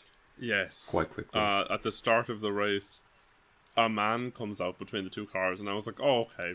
We get one midriff woman at the start. And then when the man does it, of course, he's not scantily clad. The man is in a suit, because he's a cool guy, and women are for sexy, and men are for cool. And so he comes out, and he's like, and now we're going to start the race. And I said, okay, good. We've got at least one of each. And then for absolutely no fucking reason, he points to the left of the cars over on the side in the crowd, and there's a scantily clad woman there, and he goes ready, and she goes ready, and then he points to the other woman on the other side of the like lineup and says, "Are you ready?" And then the other woman says she's ready, and then he tells the cars to go. But the women serve no purpose than to be looked at for half a second, and then that's it. Here's also a thing about when he says go. He walks past like the line which the front seats of the cars would make. So he's behind both of the drivers when he says go. So they can't see him except in their mirrors. And then it starts off, and initially the Boz is faster in a straight line. But it's not a drag race. And he drives too fast. And he hits a wall. Quickly. He gives a smile, and then like apparently not only has he not heard of drifting, he doesn't realize corners are a thing. He's like completely baffled to see that there's a corner ahead of him in this car park he started racing. It just completely catches him off guard, and he wrecks the car. He's bafflingly incompetent. Well, Niall, that's the culture in America. It's like it's a culture where you buy a thing and you get rid of it as soon as it breaks. So what they do is they only drive the cars in straight lines, and they just crash into whatever's on the other side, hop out, get in a new one. It's a disposable car, and they just drive on in that direction. He's just never heard of a turn, and he's yet to drive a car and not crash it at this stage in the film. So while we watched this race, I wrote down, in every part of every race, he is awful. He doesn't have a good like, I feel like normally with these movies, when it's based on some sort of skill, you show the potential in the main character. You're like, this is why people are putting faith in him. This is why like he has a chance at the end. He has a lot to learn, but like, I don't know. Like comparing to the first race we see in the first Fast and Furious movie, like there's potential there for him, for Brian or Paul Walker to be good and, up there with Vin Diesel. But in this, he's just terrible. He's got no potential. Yeah. He drives like I do in GTA. Which is terrible. I'm always terrible at the driving GTA, and I just don't pay any attention to corners. And I try to brake last minute and mess it up every time. Also, here in the movie, there's this bizarre fourth wall break where where Twinkie gets into an elevator with a bunch of women, of course, just random attractive women, and then he looks into the camera and winks while the elevator closes. So strange. Such a strange So- thing to have in the movie. So, Twinkie is aware that he is in a feature-length film, and thus is not concerned about any stakes, because... He knows none of it matters. But nothing and does so- matter yet, like. Yeah, so Nothing matters for ages. There's so little stakes for this movie, like. There's not even stakes to the race, it's just kind of like a pride thing. Yeah. It's not like, Yeah, oh, Han is putting up his car as if Sean loses, then Han loses his car.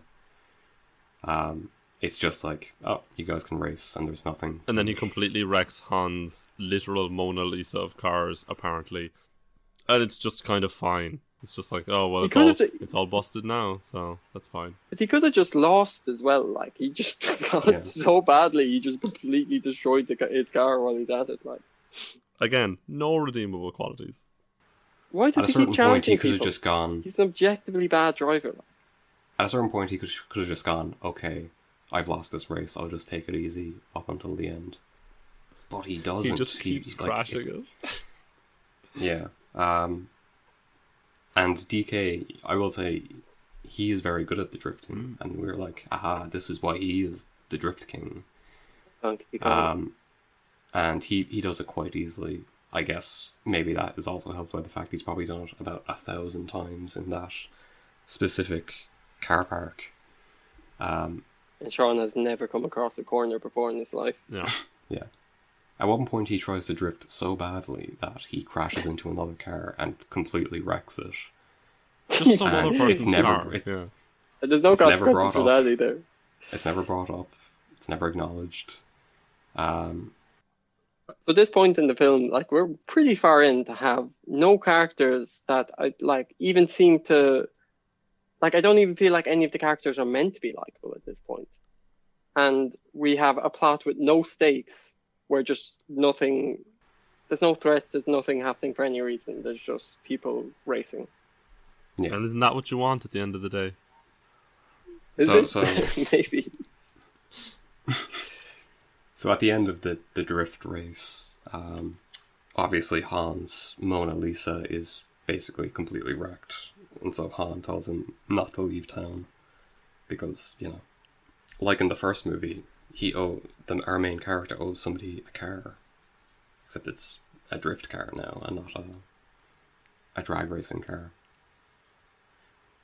I've also written, we get introduced more to Morimoto here, which is, now Luke, you know exactly what I'm going to say. He's a bit like the Lance of this movie, in that He is... in the first movie of the series, The Fast and the Furious, you have an antagonist, which is an Asian man. And the more Asian, the more evil, according to these movies. It's very weird. There are Asian people who don't have Asian accents, and they are all the good guys. I'm not joking. The Asian people with British and American accents are on the good guy side, and the Asian people with Asian accents are all the bad guys. It is fucking weird. And Morimoto is the Lance to DK's what's that guy's name? That would be Johnny Tran, to DK's Johnny Tran. So he acts as a Lance, as a henchman, but he is just leagues less interesting than Lance. Does he have, like, any dialogue? No, he's just remember a him saying weird, much. shouty man who gets in a fight just- and then dies. Just kind of another cliche bully. He does have a great tantrum at one point, though. Yeah. The scene, you could, like, transplant that scene into another movie where he watched his entire family get killed. Like, that's his reaction to losing the race at one point. Yeah. So the next day at school, Well, before that, Luke, because they're at school.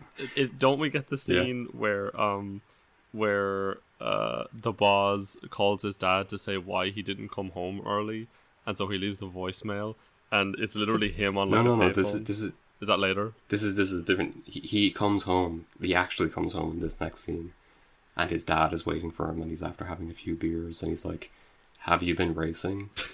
And the boss just kind of stares at him like, Yes. "No," like as if for some reason, his internal dialogue just hasn't caught up to the situation he's in. He's not quick-witted. He's just an absolute idiot. He just like he could not react. He couldn't think of the word no quick enough. So he just took it on the chin like. And then he's like, for some reason, I'll race, but I won't lie to my dad.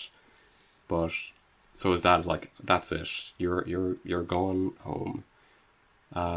And then it's pointed out that the deal really was go to Japan or go to jail. Like, as if that is ever a deal you could ever work out. No, but the mom was hard. Oh yeah, what? What's the logistics of that? I mean, he's even pretending he's 17. Like, if he doesn't have a place to live, surely he could sort something other than jail. I don't understand how he just ends up in jail the moment he doesn't have somewhere to live. So after this, we get another day at school, because for some reason they're all in high school, and everyone's looking at him like, haha, he's the guy who couldn't drift. What a loser, man. And after school is finished, Han is there waiting for him, and they're going on a road trip together. And I guess they go to like a bathhouse or something, and Han tells Cian to go get him his money from a man with a bear tattoo on And his Cian back. drove, of course. No, he didn't drive there. Han didn't drove drive there. No, I think he did Okay. drive. I think Han just sits No, I think in he the did back. drive. I think Han No, he didn't. never drives until the scene Yeah. that destroys his No, character. In the first scene, he is driving because he's driving that Japanese way. cars have steering wheel Oh, on it's the right the side other of the way. car. Ah. Yeah. And so when he enters the bathhouse, of course, Cian has to take off his clothes, and we get a sight of him in his in a towel. And you know, after Paul Walker and Tyrese and Vin, bit underwhelming. He just looks like one of the I'm being lads, honest. which I do appreciate. Yeah. Underwhelming is a good description for the protagonist in general. I think. But I wasn't upset by that. I mean, there's a lot of beefcakes around, but I would like to see more regular people. You know, men, women, and everything else. Just regular looking people. It doesn't have to always be Tyrese. Regular Yeah. looking, I'd like a bit of charisma in the character. No, even a regular person would have more charisma than this character. Yeah, true. He's particularly obnoxious. He talks to the man with the bear tattoo, and he says a word in Japanese, which he probably doesn't know the meaning of. And we thus- also don't know the meaning of. Yep. Yes. And thus, the man with the bear tattoo throws him out of the bathhouse. But, Dresses him. fortunately, he's given enough time to dress before he is ejected. He dresses him and then chucks him out. And then he goes back in and is thrown out again. Yeah, instantly. he throws Han the money then, the man with the bear tattoo. And this is the point at which Han gives the boss the keys to his car so that he can drive it. Look, when does he call his dad? And So I think that- they go to give the money to DK, and this is where we learn that DK and Han are working together on sort of I guess, crime thing. They're not particularly specific about the crimes, but Morimoto is there, and they have a weird back and forth between them that doesn't really result in anything. And DK doesn't seem to be particularly bothered by the fact that he is there. like the until rest of this movie, it doesn't matter and there's no stakes. And then he's like, okay, you go wait outside while me and Han talk about business. And this is where he calls his dad. Yeah. So can I do my Cian? yeah, all right. So he gets on the payphone because he has to explain to his dad why he's not home because he's not supposed to be racing. And legitimately, what you hear is, "Hey, Dad, I had to stay late at school for some extracurricular activities. That's why I'm gonna be home late." And it literally sounds like a ranch hand calling his wife, like, Well, the cows are calving again. We're gonna be here late today, so I guess you can put dinner in the fridge. See you tomorrow, honey. But it's him calling his dad saying that he had to stay after school for sports or something. Yeah. And then, of course, this is where Neela shows up again. And in just, like, the worst way possible, he talks to Neela as, like, I've known you for years and can say everything about you perfectly right. When he said he tries to guess everything about her and gets it wrong, I wrote arrogant, incompetent, and incorrect. It's even like the tone of voice he uses is so like arrogant and just like awful. It's like, are you trying to make her dislike you? And for some reason, she doesn't hate him. Like, no, everybody likes him. Han well, likes she him. definitely him. doesn't like him after this scene for a bit. She's like, ew, gross, go away. And then Han shows up and says, why can't you find a Japanese girl like the rest of the white people around here? And that was nice and weird. Good for race relations there. I like the idea of them giving the actor that line and then giving it like, hey, go on, say it. And then they're driving along. Sean is still driving the car. And Han says that he's DK's kryptonite. Yeah, the boss is. And there's nothing to indicate that there's no basis. He is in any way a potential rival to DK. But like kryptonite, like maybe it's that he riled DK up so much. Yeah, like by calling him Justin Timberlake. Yeah. Anyone could do that. You just have to look at his. You have to look at his stepsister girlfriend and call him Justin Timberlake, and he'll fucking lose it. I don't think the boss is special. He called him Timberlake and then was utterly humiliated by him in front of everyone. Like, how is he kryptonite? Maybe at this point in the movie, the actual secret motivation of Han was he wanted to witness the destruction of the ego of this character, and that's why he's egging him on and supporting him. He just wants to see him hit rock bottom, and then he just gets lucky later on. Maybe that's it. Because I mean, he's just humiliated and then destroyed the relationship with your one. So like, there's just nothing. There's no reason for him to be kryptonite. Yeah, there's literally nothing about the conversation makes sense, and then it just ends with, aha, and now you can use my NOS that's in the car to go fast. And they NOS past and the drive police. dangerous. And he's like, instantly spotted by the police. And then Han is like, oh, don't worry about the police. If you go fast enough, they don't even bother trying to chase you. And then shithead, there is a legitimate reason for that. And then shithead, the boss is like, oh, I'm starting to like this place, actually.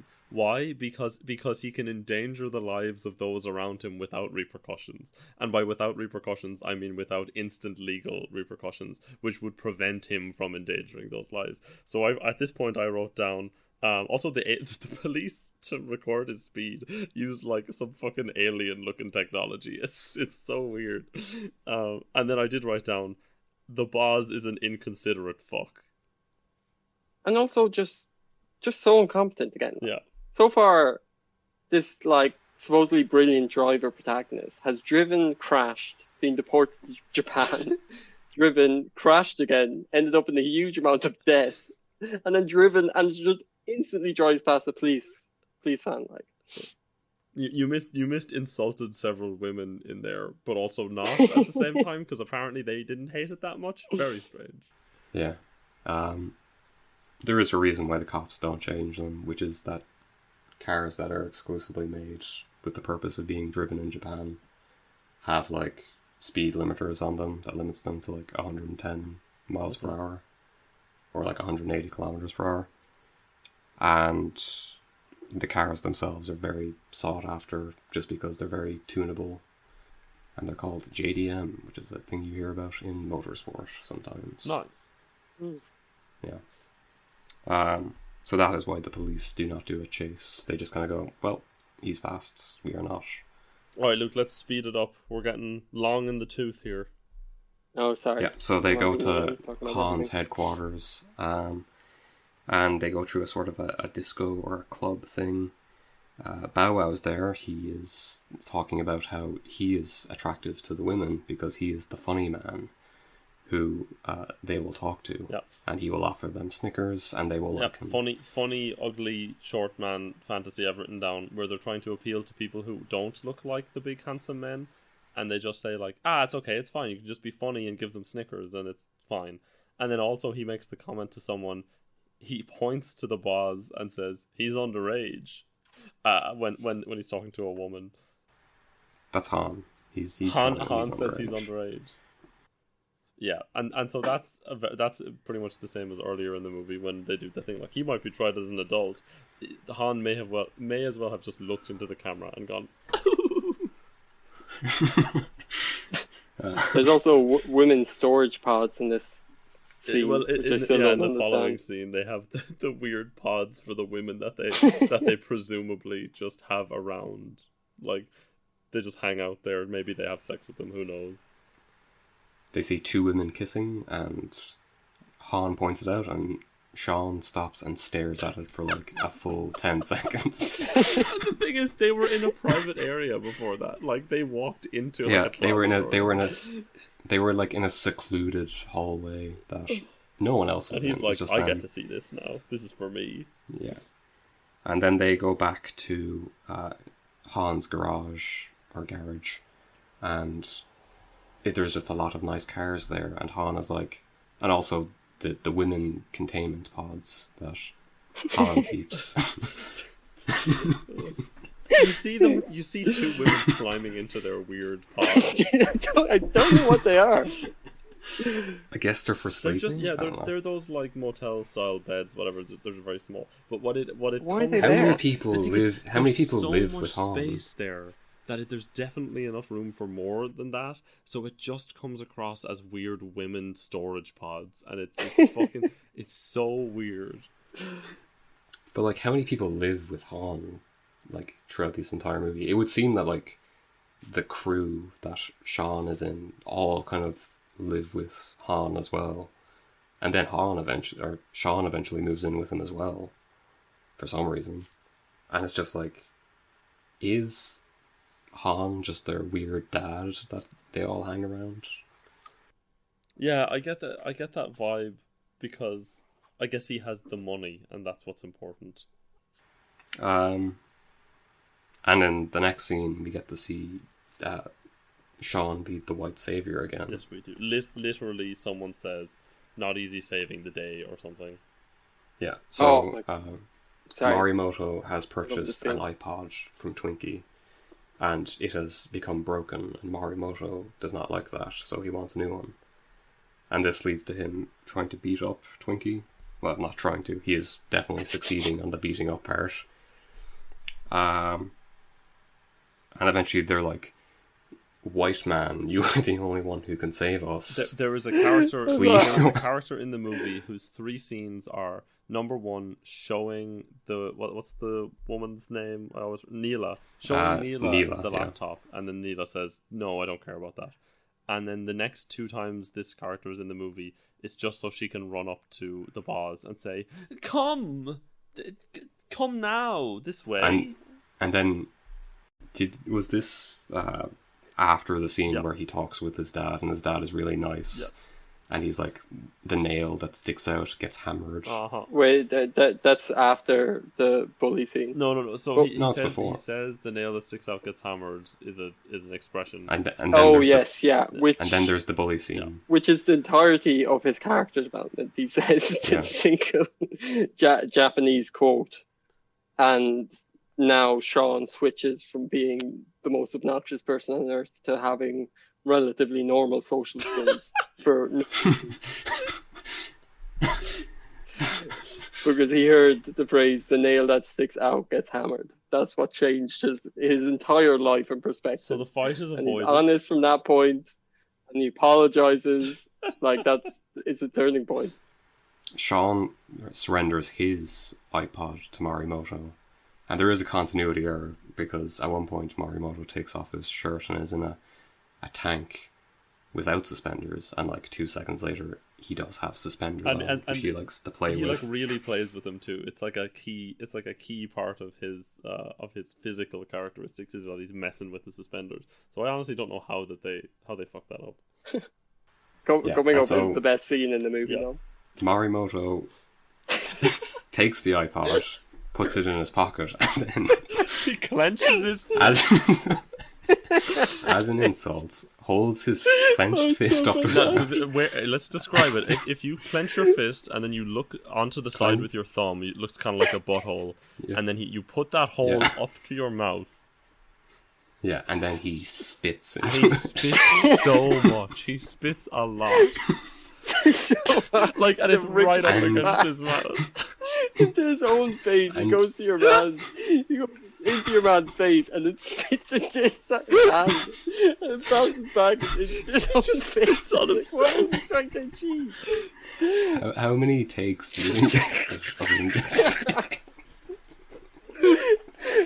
Such a funny, just tough guy thing. The tough guy trying to do something cool. He's trying out a new thing.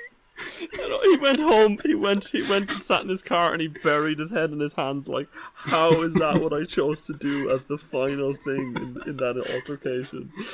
After he won, he spat in his own face. I'm just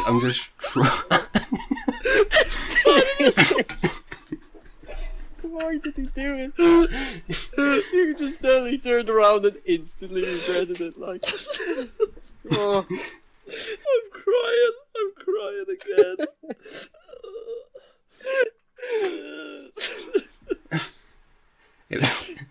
It's like his thought process was, after this I will spit on the man, but then part of his head goes, no, that's too much. So I got the iPod. I can't spit on him. That would be bad for my rep. so It's a I'll fake do, spit. I'll do the It's next. very hard. It's my own spit. You see so much spit like ricochet off. It like spreads out it like radially. But do you think that he didn't mean to spit that much, and he really just like overshot it, and then that's the shot they used in the end? Like, he didn't do that Yeah. in all the other Decided- takes. I think the actor decided very last second not to actually spit into this other actor's face, and he just threw his fist up to try and stop it. Oh God, it's such a good scene. Maybe we should have put the timestamp to that one at the end, but it's less in the comment. It's definitely less subtle, but it is pretty fucking funny. Yeah. Anyway, after this, I think we cut to them teaching Cian how to drift. He's very bad It's at it again. horrendous. He's suddenly humble and willing to learn, and he's apologized to your one. Like, Yeah. the character flip comes from nowhere. Sorry. Yeah. Neela sees him and is like, wow, maybe he is a good person after he was very disrespectful to me and made a huge amount of assumptions about my personal history and was very condescending. But he was the white savior, so we'll like him now. And then we cut to him drifting, and a bunch of fishermen are like, I assume in Japanese they're saying, he's not a good drifter, he'll never make it. And then over the course of a montage... Should say as well that we didn't have the English translation to the Japanese, which comes as a real detriment later in the film. There are obviously scenes in it where it is purely Japanese dialogue. Several minutes. Which you need English subtitles to understand if you do not know the Japanese language. And we did not have It just those. says parentheses speaking Japanese, which is extremely useful. Thank you. We paid. Well, I say we. Niall has paid for the movie to rent it, and it is a shittier service than if he just torrented it from somewhere. It seemed like the only scene that mattered. It really seemed like an important scene, and so little of the movie was important. Well, this scene wasn't important. It No, was, later on. Sorry. Yeah. And then we cut to all of the gang having a friendly game of football on a rooftop, a very well lit rooftop, and then Han and the boss have a talk about family, and about why he just like gives him two cars for free. It's a poor explanation. It's a nonsense explanation. He just says, like, I have lots of money, so I don't care if you break it, and then also I wanted to test you to see if you were He trustworthy. wants to learn what he's made of. Yeah. Well, He it's needs like to have the right people around him, like this he says, extremely it's obnoxious trust and American. character I need around me. And then you notice they were looking down at the street, and there were CGI people. Really everywhere. bad CGI. In, Really like, bad Shibuya, CGI. whatever. But yeah, so he says, good people around me, whatever, need to test their character. So he chooses this arrogant, inept, fucking dillweed. And it's so shoehorned in that this man is of any importance whatsoever. Yes. And then we see Cian is like, "Why do you drift if not for the racing?" And We go from the best scene to the worst scene. And it's like a big then build up. Like, what's your reason for drifting? Why do you do it? Because this is like the second or third time that they referred to his like quote unquote reason for drifting. He said the previous time, I think, I don't drift for He money. says, yeah, I need a good. Like, I why need a would you really drift good for reason, money? yeah. You need to drift for the right reason. Something important. It seemed so like, because he seemed like a really cool character up to It this seemed point, like it was and going to be seemed like it was profound. building up to something cool and profound, and he'd be the only three-dimensional character in this film. Yeah. So we see why he drifts, and we cut to a shot of two unassuming women In the middle of a traffic large light. intersection or something. Yeah.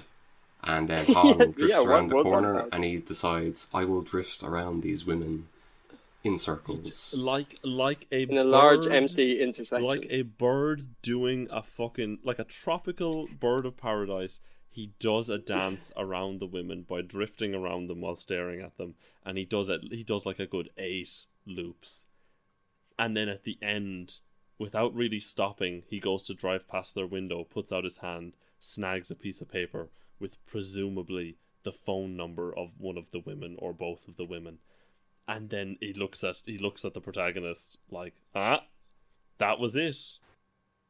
That's the why he reason drifts. I drift so that I can peacock on random women in their car. Yeah, I mean, like, surely that tactic goes wrong so many times.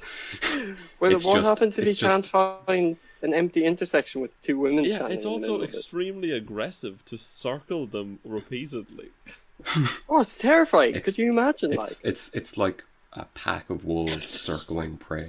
except it's not a pack of wolves. It's Han, who is defined by being hungry usually, and this, again, inept dillweed in the passenger seat, looking confused for good reason this time. And then this gives Cian all the inspiration he needs to become good at drifting, and he does. Learns And then that the Japanese art of fisherman turning say, corners. "Not bad." Not bad. And the man who says "not bad" is the actual guy who was called the Drift King for being good at drifting in actual racing. Nice. Oh, And that is it. cool. So then when they finish that, doesn't he go, like, is this the point where he moves in somewhere else, we'll say? At first, Yeah, he just moved- I think he moves into, I think, Han's garage. Yeah, so because someone made a very good I point. guess his dad was Which is that what we see from the dad is the kid, he comes home and the dad is like, a hammer, the nail who sticks out gets hammered, and then the boss is actually feeling that this is profound and changes his behavior. It's like a nice piece of advice. He changes his behavior for the better and his life gets better, and then that's all positive and good. And then he goes and does a race, and then it's just like hard cut to him showing up at Han's place with his bags because he's like, I've been kicked out for race. And it's like all we saw from the dad was a positive thing. The him taking the advice and improving, and then I've been kicked out. We don't see anything in between. It's such a bizarre reaction because like there's no like outside like thing that's forcing him to do it. It's not like, oh, I'm worried about my dad being safe because DK is being a bad man. No. It's just like, I guess I'll live with my new Japanese dad.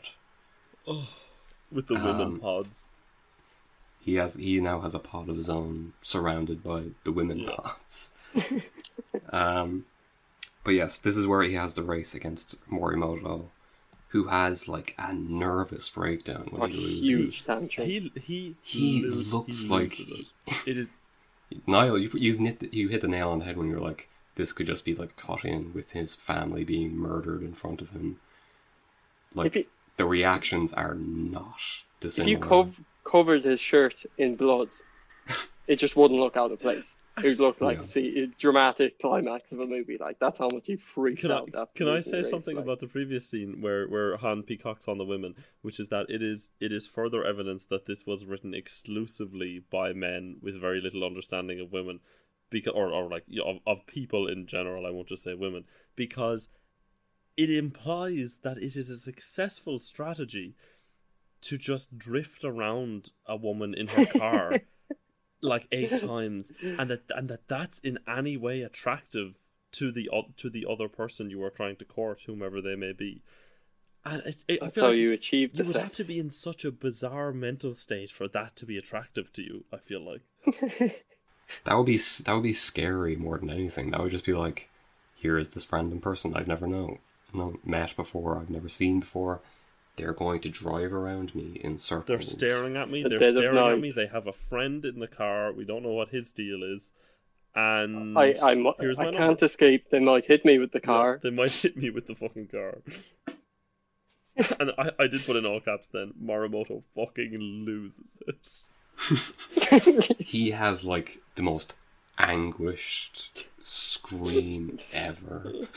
It's like, you actually kind of feel bad for him, even though he is kind of a wang for most of the movie. Also, I think he's just another loser. This is just a film full of losers. I think in the next scene, the boss says something to the effect of, "But I realize now I'm an outsider because some bullshit reason I didn't listen to." Because when I heard the first half of that sentence, I started to write down, "But I realize now I'm an outsider because I'm a middle-aged man in a high school." Yeah. So, after Cian does a big drift and wins his drift race, we cut dramatically to Neela's hair being blown back by a breeze, and it's like, oh wow, she's into him now because he can drift. Actually, I want to make a clarification. I highly support people who choose to go back into education. I'm not saying that you're an outsider. I don't want to sound like that, because I don't believe in that at all. If you go back into education, congratulations, you're an excellent person. You're definitely not listening to this fucking podcast. Yeah, but well, there's 3 people listening to it, and it's us. Probably you and 2 other people. I don't listen to it. I don't even follow it on Spotify. I listen to it so often. I'm halfway through episode 2. Yeah, but anyway, my point is that it's the fact that they're pretending that he is a child. That is the ridiculous thing. Yeah. It's, I don't know. Anyway, the next scene, they're in class, and they're doing a text on their computers. This is where we see that Sean's username is Bama Boy. I guess indicating that he is from Alabama. And he's like, haha, let's go for a drift. Woman, I want to see you drift, and thus, as the man, you must to appease me. Well, and in this movie, so in the previous ones they had the quarter mile, and that was like the calming thing was the quarter mile, and in this movie it's the big windy road. And which was a nice scene. It was a nice scene. Yeah, they have we've sung a lot of insults, but that was a good scene. They have some food together. And that's where he has his outsider talk, where he's like, it doesn't matter if I'm an outsider or insider or whatever. It's just, I'm here now, and I am happy. And then they go drifting.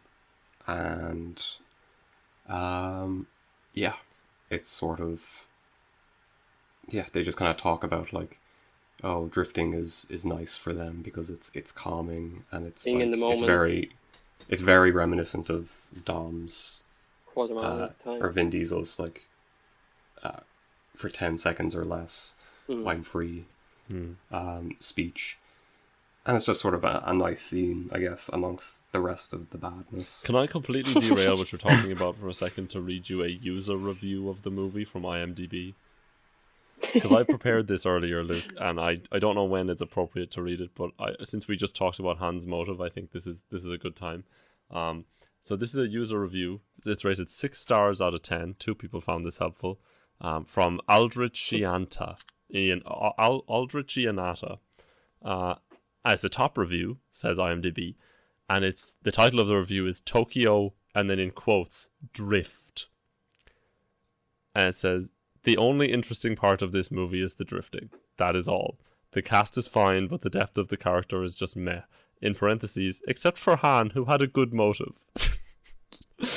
The story and plot lack tension, especially the Yakuza part. Why the hell Yakuza was described so weak in this movie? So their problems with this movie were all of the characters except Han had bad motivations, and the Yakuza was depicted as weaker than they believe it should be.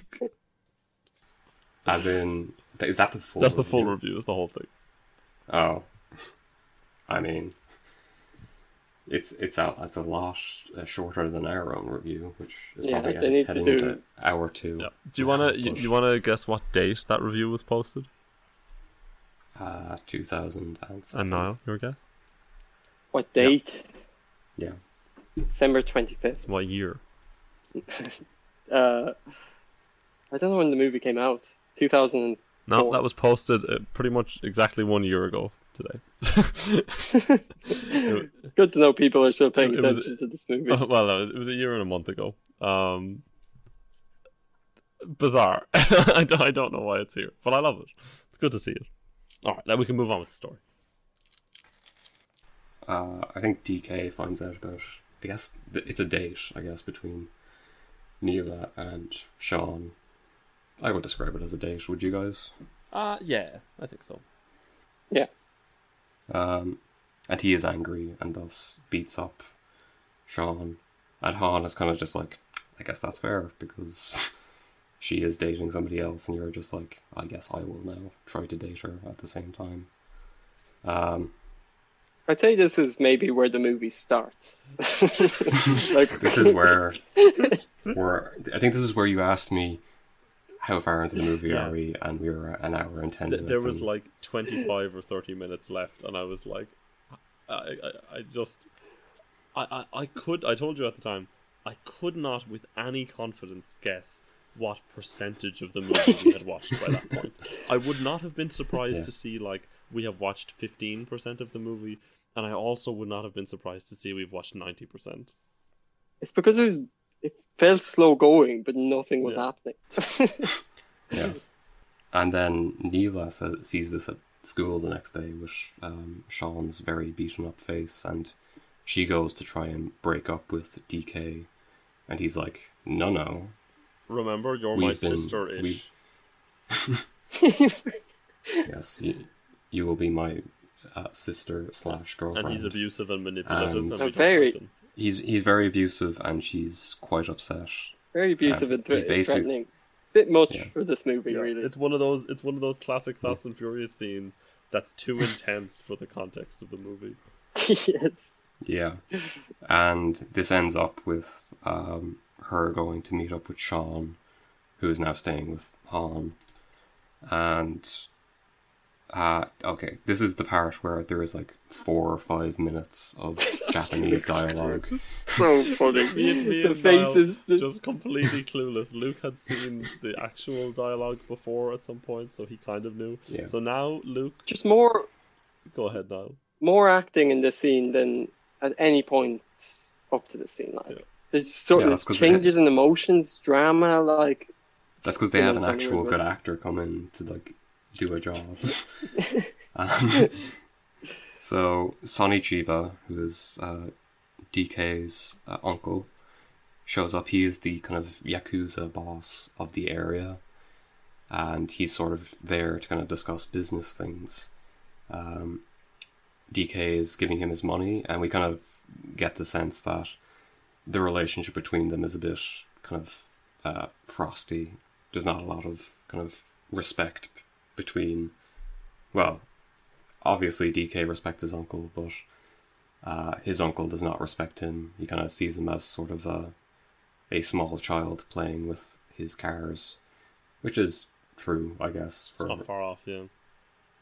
And the reason he's come to talk to DK is to discuss the fact that there is embezzling going on within their organization, and he wants to know where it's coming from, and that he is upset with DK for letting it happen in the first place, because he's meant to be like his number two, I guess. Wait, can I stop you for a second, Luke? I've just realized that the scene where DK is intimidating Neela is so reminiscent of the scene where the Argentinian man without the Argentinian accent is intimidating Eva Mendes in the club when they're walking out. They're very similar scenes. And yeah, the man is saying, I own you, and I can decide. It's the antagonist with the love interest being like, I own you, and the protagonist is interested in the love interest, and that's the problem. And it's the same thing, essentially. It's an uncomfortable situation, and I don't know. I think the directors of these movies like go to them way too easily as just like, here is the thing to make the man a suitable level of unlikable for you to root for the other guy. Yeah, it's not great. But anyway, back to the scene in Japanese. And yeah, so it basically, Sonny Chiba shows DK the books, and I guess DK comes to the realization that Han is the one embezzling, and that he was unaware of it, and he's quite upset because he kind of they saw each other as family, I suppose. Just nothing to do with Cian. The turning point, the drama of the movie just had nothing to do with that. It would have happened. He's not involved. It's kind of like the Raiders thing. If Indy just wasn't in the movie, it wouldn't have made a difference. It's kind of the same thing here. If he had never gone to Japan, all of that would have happened anyway. And, you know, obviously DK is feeling quite betrayed. He's upset. A tear escapes his eye, and he's, you know, it's a rough day for him. He's had a tough talk with his girlfriend, in which he was very abusive. Generous terminology. In which he was a very abusive person and not pleasant. And now his uncle has shown up to say, your best friend has betrayed you. And me, by extension, because I am your boss. I think also in the scene it is pointed out that DK was taken in by his uncle when his parents died. DK is weak and he masquerades as strong, and it hurts. He's taken in by his uncle. Yeah. His parents die, and he's taken in by his uncle. Neela was taken in by DK's granny. So was she then taken in by the uncle? It's I guess so. Yeah, it's unclear. Can't work out the timeline. I think what happens is that Sonny Chiba always compares DK to his dad, and he's like, "Your dad was way better than you," and stuff like that. So there's a bit of an inferiority complex there, or insecurities. But anyway, we get to the scene where DK confronts Han. Just before that, I think Sonny Chiba picks up a family photo of, I'm guessing, DK and his dad or something. And it's like the Pulp Fiction opening the briefcase thing. Like the lighting is such that it reflects off the photo, and it just blooms on his like body or something. I thought it was very funny to look at, because it's supposed to be in like a dimly lit room, but then I guess the Kino or whatever really reflects off the surface of the photo frame. Yeah, it's poor lighting in this scene in particular. But this all builds to the confrontation between DK and Han, and obviously DK is upset, and he's like, "You betrayed me," and Han is like, "It's just business." First actual movie scene. Who cares the first scene with any sort of stakes, like. Who cares if I'm making money on the side? Marimoto is there. That'll be important in a minute. Yeah. Again, the sort of quote-unquote importance that so this film specializes in. Yeah. Then DK sees that Neela is there with Sean and becomes upset and takes out a gun and is like, "Aha, now I will do the shoot." but there's a trick and everyone escapes in their cars, and we see Han drift properly for the first time. Lots of weaving. And then Morimoto goes insane. Like, he literally loses Weird his character. mind. And the thing is, Morimoto is a teenager. He's 17 years old. Where are the parents? He just goes mad again, and He's trying to like ram the boss off the road, and he loses control and like plows into another car at like 110 kilometers an hour. I wrote here. And Morimoto dies. literally dies screaming. a 17-year-old. It's awful. Yeah, he dies. It's awful. And he causes so many people to die.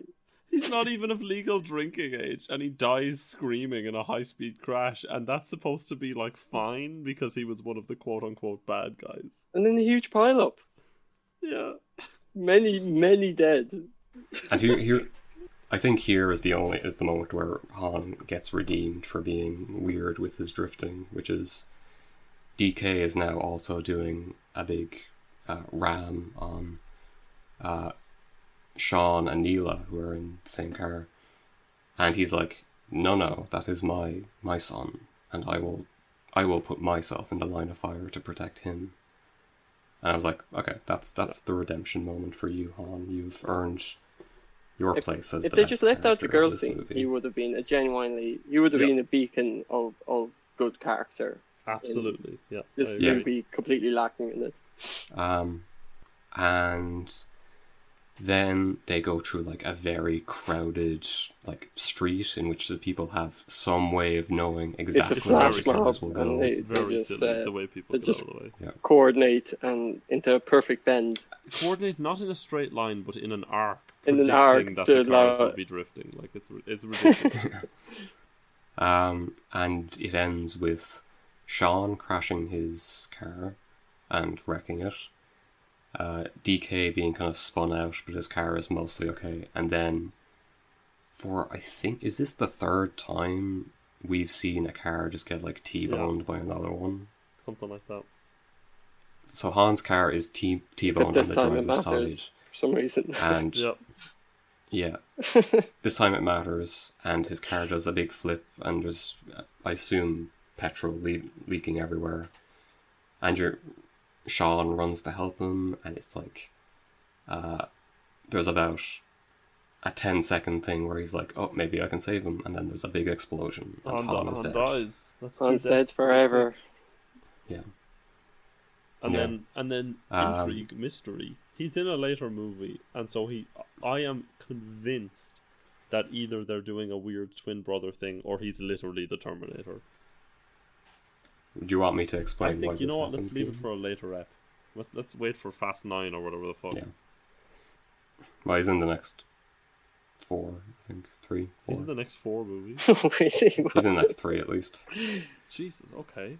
How many more is Morimoto in? He's just this one, unfortunately. Morimoto, he dies so hard. God, he's really a troubled soul, isn't he? Yeah, he's so angry. You just kind of want to be like, maybe he just needs a hug to make him to let it out in a constructive way. Like, he looks up to DK for guidance, but DK gives him fucking nothing. So, moving onwards from here. There's a big Sean is going home. He has Neela with him. They're taking the like subway or metro, and they arrive back to Daddy's house. And DK shows up and he's like, "Aha, I'll do a kill on you now." Here's my gun. But then, whoopsie, Dad ex machina. Dad Daddy- also has a gun. Daddy shows up. He has a gun. I wrote down here that the dad had his gun ready so quickly that it must have been meant for his son. Like, he was just out breeding his son with a gun. Like, he just had it instantaneously. Like, Yeah, he was sitting. military He was man. sitting in an armchair in his house, and he was waiting with his gun to threaten his son away from racing. It's like nothing else has worked. Only the strictest of lessons can now be used to to make my son stop being irresponsible. Luke, do you mind if I just like catapult past the next things with like 2 sentences because Yeah. it's not important and it makes no sense? Yeah. Yeah, so basically the dad is like, saved you, and then DK says, oh, next time when your dad isn't there, I'll get you. And then he goes away with Neela and takes her. And then the protagonist is like, gotta go save her, so I'll go talk to the Yakuza uncle. And so then Twinkie gives him money, and he goes to talk to the Yakuza uncle, and they're like, got any money in there? Nice money. Come on in. And he says, hey, Yakuza uncle, me and your whatever son or whatever the fuck, we embarrassed ourselves. Can I race him for honor or something? And then he just goes, okay. And then that's it. That's how we reach the final race of the movie. Is he just goes, yes, I would like to see you race this, my weird shitty son or whatever.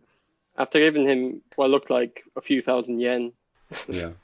Also, it is important to point out that this is all Twinkie's money, and he's just been like, I, the white man, will take it from you and use it for my own purposes. I've entered into a very awkward and bad situation largely through my own antagonism, but I need you to pay for it with your business that you started. And so they go and rebuild his dad's Mustang with the engine from Han's Mona Lisa. Yeah, and so then they go and they do the race, and they're all recording it with their phones, and it doesn't make any sense. They're recording it with their phones. They have a weird link that allows them to see everything, which you probably couldn't do with modern technology, let alone even in places where there's no 2006. people. There's no people, and they're all cheering. Booing. And so they do a big race down a mountain, and they say that only DK got down it, even though they've been drifting down it for literally the entire movie. And and it's kind of a boring race. I mean, the only interesting thing that happens is there's another huge car crash where DK goes over a cliff, and then he almost lands on the protagonist. Yeah, so DK goes over the cliff, and he must fall for like a good few seconds, because Cian has the time to go around another corner and go get back to the spot directly under that before he lands. There's a shot of DK in the car, but keeps looking over a few times. There's a shot of him flailing his hands comically. And then a few seconds later, there's another shot of him just pale and completely still. Definitely dead. He's deathly still, yeah. And that shot is a second before the car falls a huge distance directly onto the passenger side. At that point, I wrote down car crashes in these movies are insane because the car crashes are so violent, and then so usually much more violent than Hans. Usually, the person just gets out at the end, and they're fine. Car crashes are so dangerous and violent, even in real life, and then they're comically so in this. But then the person just gets out. Yeah, it's. All of the crashes you kind of see in these movies are just horrifying, except for, like, the small ones. But yeah, Cian wins the race by, like, I guess, kind of cheating by pushing DK off a mountain. And he wins the woman and the respect of the Yakuza uncle. Yeah, DK's uncle just doesn't care. He's like, as he walks away from, like, the weird, awkward kind of, like, stare down between them, he like smirks as if finally I've gotten rid of my nephew because I do not like him. And that's the movie. That's the movie, pretty much. That's the movie. There's a little bit of a family vibe at the end. Theme of family comes back. I'm just trying desperately to link it to the other ones, but it doesn't matter. And there's a warning message. Cian, we've missed an important part. Oh, yes. The most important part. Oh, yes. I'm sorry, I forgot it. Yes. Cian is the new Drift King, and Twinkie says, hey, there's somebody here who wants to do a race against you. And he's like, no, I'm good. And then he's like, he knew Han. And everyone looks at Cian expectantly, as if they know it's Vin Diesel that's waiting for him. He says something like, he says Han was family. Everybody knows it's Vin Diesel. Everybody's excited, like. Then we get to see the car the camera slowly pan across the car until we're met with, finally, after nearly 2 whole movies, Vin Diesel for 20 seconds. And Magical. yeah. He has such a big, strong arm, and he's like full on bald now. Yeah, he is so, like, for a guy who kind of gets mocked for having not that much charisma, he is so charismatic in these, like, 20 seconds that it makes up for all of the other characters in this movie, except for Han and Sonny Chiba. And that's it. That's the movie. Charisma shines a light on the lack of charisma in the rest of the movie. Like... And so then a warning message comes up which says, even though we've just romanticized all of this shit for the past hour and a half, don't do it. Come on, don't do it. And at the end it says not to engage in car play or something. And I was wondering if that's a sexual thing, like, you know, puppy play. That's a thing. But I decided to just not worry about it and get on with my goddamn life. Yeah, it's like the Need for Speed. The messages at the beginning of Need for Speed being like, don't street race, but now play a game Look how cool that's it is, but entirely don't do street it. racing. Yeah. Yeah, And it's not that's cool. the movie. Luke, I would like to take an official podcast stance on street racing, which is that it is dangerous, inconsiderate, and very childish. Look how fast I go, they say. Look at me and my fast and my colours on my car. It's like a big gaming PC with wheels, alright? Relax. They think they're dumb when they're all actually Morimoto. Everyone's Morimoto. All street racers are Morimoto. Perhaps we should go through some favorites, as like we have, I guess, a favorite character in Han just by default, I guess. Yeah, he's everyone's favorite character. Yeah. Do we have a favorite side character though? Like our first one was Lance, and then it was Slapjack. Oh, fucking justice for Slapjack, man. Got it trending, by the way. It was trending in believe it or not, it was trending in Uganda after Chris's comment. It got really popular there. So it got a lot of attention. It got a lot of attention from Chris's comment first. Then they went and listened to it, heard the Justice for Slapjack thing, and they were really into that. Yeah, and then they heard the Benin, and chocolate countries thing, and were deeply offended. Yeah. That's what I'm saying. Yeah. But yeah, is it Morimoto? Is that kind it has to be. Just for the spit scene. It has to be the spit, right? Yeah. It's gotta be. Scene. This is the second time a villain has been our favourite side character of the movie. The spit scene and Vin Diesel scene made the rest of this movie worth it. Yeah, it's just, I mean, there's so little charisma. It's just the spit scene. That's it. Like, just everybody is really unlikable most of the time. This movie is far worse than I remember it being. It is. Yeah. Shall we go to our rating portion, Luke? Well, did you have a favourite line from the movie, Cian? Ooh. Let me look through my notes. I took more notes than the 2 previous movies combined. I think I really didn't like What's With You and the Schoolgirls D, but I don't think that's my favorite. Yeah. My favorite line is when he says, Daddy, I gotta stay home from, gotta do some extracurricular activities after school today. Gonna be home all late now. I'm exaggerating, but God, I laughed so hard. Niall, did you have any favourite lines? I think lucky if they don't try you as an adult is a pretty favorite line. Yeah, I was gonna say he's underage, or that one as well. Mine is probably at the end of like the drifting montage where he's suddenly good. He does like a yee-hoo. As like aha, I am a good drifter now. I've done it. I can turn corners. Yeah. That's. I would say we should talk about fashion, but there isn't really much to talk about. Yeah, it's just skimpy clothes for women, vaguely cool casual clothes for the men, It's pretty Yeah. fucking bog standard at this point. I'm hoping to see a change. So, Cian, would you like to know which characters return in later movies of our... I think I'd like it to be a surprise, actually. Okay. Also, we know now that Sean, the Bosworth, or Boswell, and Neela are in a relationship at the end. Do you see it going the distance? Are they endgame? I'll be honest.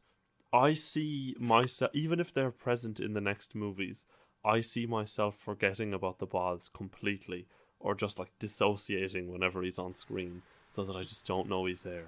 Well, you won't forget that hairline. If you showed me, If it remains fixed in the next movie, I might be alright with it. But as long as it's variable from scene to scene, I think I have an issue with it. if you showed me a lineup of average-looking white guys right now, I'm not confident I could pick them out. To be honest.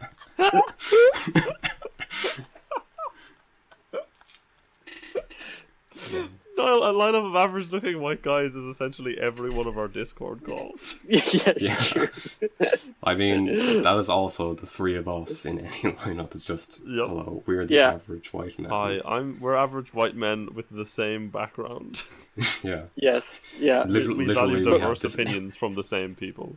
Put Sean in the lineup next to our D&D crew, and I don't think I could pick him out. Yeah. He looks exactly like my housemate. I'm not joking. He looks like my housemate in like 8 years. So shall we go to our rating? Yeah. So, Niall, for our rating system, we pick an object or a thing throughout the movie that spoke to us, Yeah. and So that we would in like the to rate past, the movie out of. for example, I chose like X human trophies out of 10. Yeah, that's Okay. I picked tuna sandwiches, I think, for one, and I think I picked a percentage of how good Slapjack is for Too Fast, Too Furious. Yeah. So Cian, would you like to rate first? Yeah, or I can do it first. I'm gonna go ahead and rate this. This might be a controversial opinion for a lot of people. I'm gonna rate this 3 screaming deaths out of 10 because this movie was legitimately not good at all. Yeah, it's not good. No, It didn't even have a lot of the redeeming qualities of the other movies. It was just not. It was not good, and I remembered it being good, but upon actually paying attention, it's really a bad movie. Yeah. Niall, would you like to rate What was it? I'd give it 4 spitting into your own face out of 10. 4 spits into your own face and hand. Yeah. I think I'm going to give it 4.5 women containment pods out of 10. You know what the thing is? I genuinely don't want any women to listen to this. No one, they probably won't, but you know, whatever. I Yeah. don't want any women to listen to this because it must be fucking just grating and exhausting, not only to hear us talk about it, but also to be reminded that this exists now or existed at any point. Yeah. I am concerned about that because, like, it does sound like we're joking about it sometimes, but really these movies are pretty bad for just, like, blatant objectification of women and stuff like that. No, the way just women are written is just It's really bad. Written, the way they're written, like, as if somebody put thought into it. they're not even. They're just there. They're You could just- argue that, like, Mia is the only, like, woman who has actually been written so far. and Letty as well. I guess she's not Michelle much Rodriguez of a a bit, character. but half of she's the not time much of a- no. She's not much of a character in the first movie. She's kind of just there. Yeah. Like, Vince is more of a character than she is. She's largely defined by her relationship to Vin, which is Yeah. again the problem. It just feels like a lot of the women in these movies don't exist separate to the men they are forced to be in relationships No, with. they don't make any sense. As it, like, if you Yeah. subtracted the men from this movie, the women do not make sense. No, they They're- don't. Yeah, and It's- so I'm it's- uncomfortable with that, and I'm upset by it. And I genuinely feel bad for any woman who listens to this, just because they will be so frequently reminded of these ideas, which have to ruin your day a little bit. Yeah, the fact that, like, we can't point out a single part of the movie where two women talked to each other. It's unbelievable. It didn't happen. Yeah. 100% didn't happen. You could argue that, like, there's the scene where Neil is complaining about her engine, but that's, like, a line. It's That's yeah, not a Oh, conversation. yes, with the laptop. It's a thing, line, and the following line is, I do not like you. I am ending this conversation. Goodbye. And then in come the men. Also, to tell you, oh, you got this little toy here. I got a big good one. there's also a thing you could point out, which is that, like, even the gang that surrounds the boss, like, they don't exist separate of him either. They don't interact with each other. Their only interactions are with him, who then interacts with another member of the gang. But those two separate members do not interact with each other. At least it's mostly that way, yeah. I can't remember if they ever do it, but it usually is like one of them comes to get him to look at a situation with another one of them, something like that. I'd be interested to see, like, what the movie would be like with the deleted scenes added back in, because from the ones I've seen, it does actually add personality to bland white man protagonist. That's just crazy that they cut out the scenes that add personality. There is so much I could cut without changing anything about it. Yeah. And considering this, most people consider this a high point of the franchise, and we've said that the noteworthy low point so far, Too Fast, Too Furious, is much better, is kind of a shock. I would... It's tough, because it's a different vibe of movie. This one's a bit more light-hearted, I think. Yeah. This movie just follows the kind of storyline of guy moves to new school. There is a sportsman who is good at sport, who has a girlfriend new guy likes. Yeah. And thus the new guy learns the sport and takes on the existing sportman and eventually wins. And it has the bonus of giving you all of the big white savior vibes that we get from certain movies. That's nice and easy to digest for us whitesmen. Yeah. It's just like, it's a high school movie, but not really. But also a crime thriller, but not really. But also not really, yeah. And it's and then every once in a while, it's like, is this a comedy? But for the wrong reasons. Yeah. I don't know.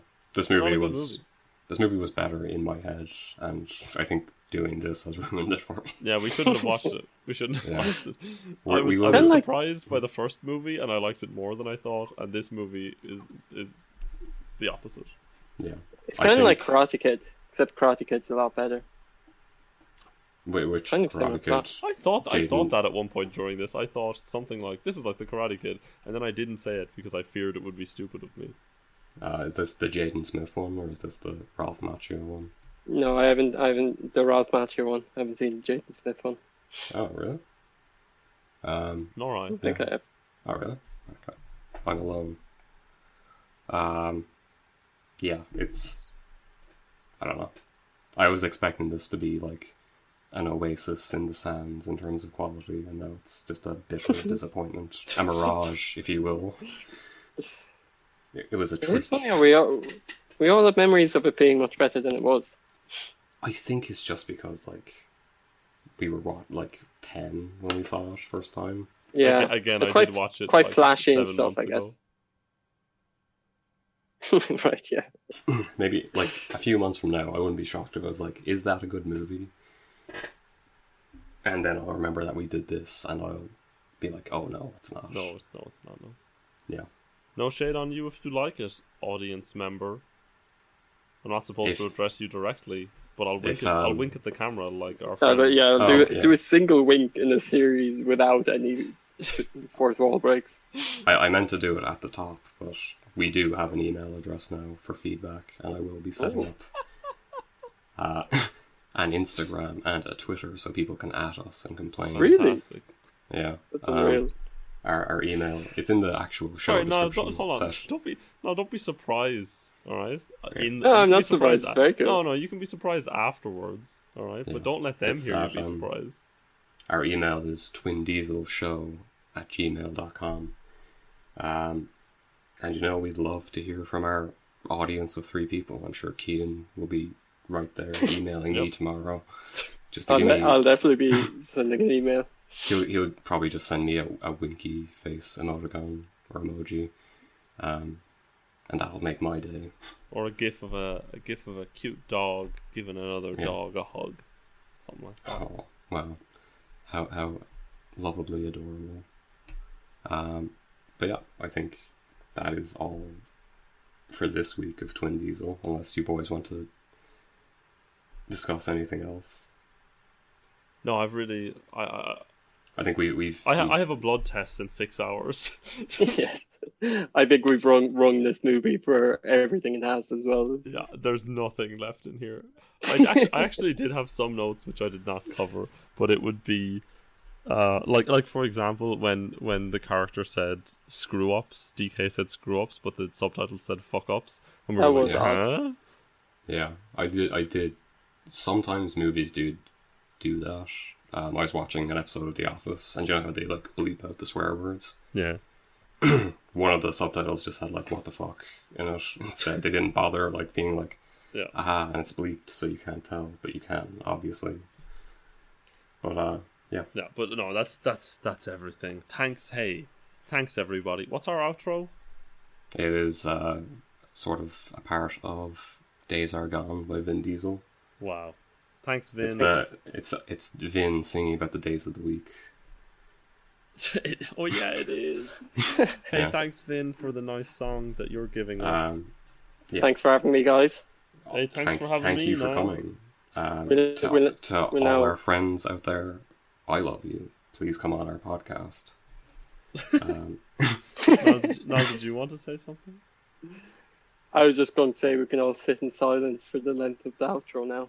Yeah. Wow, what a callback. Niall, new best guest. New best guest. Best guest. That's all for this episode of Twin Diesel.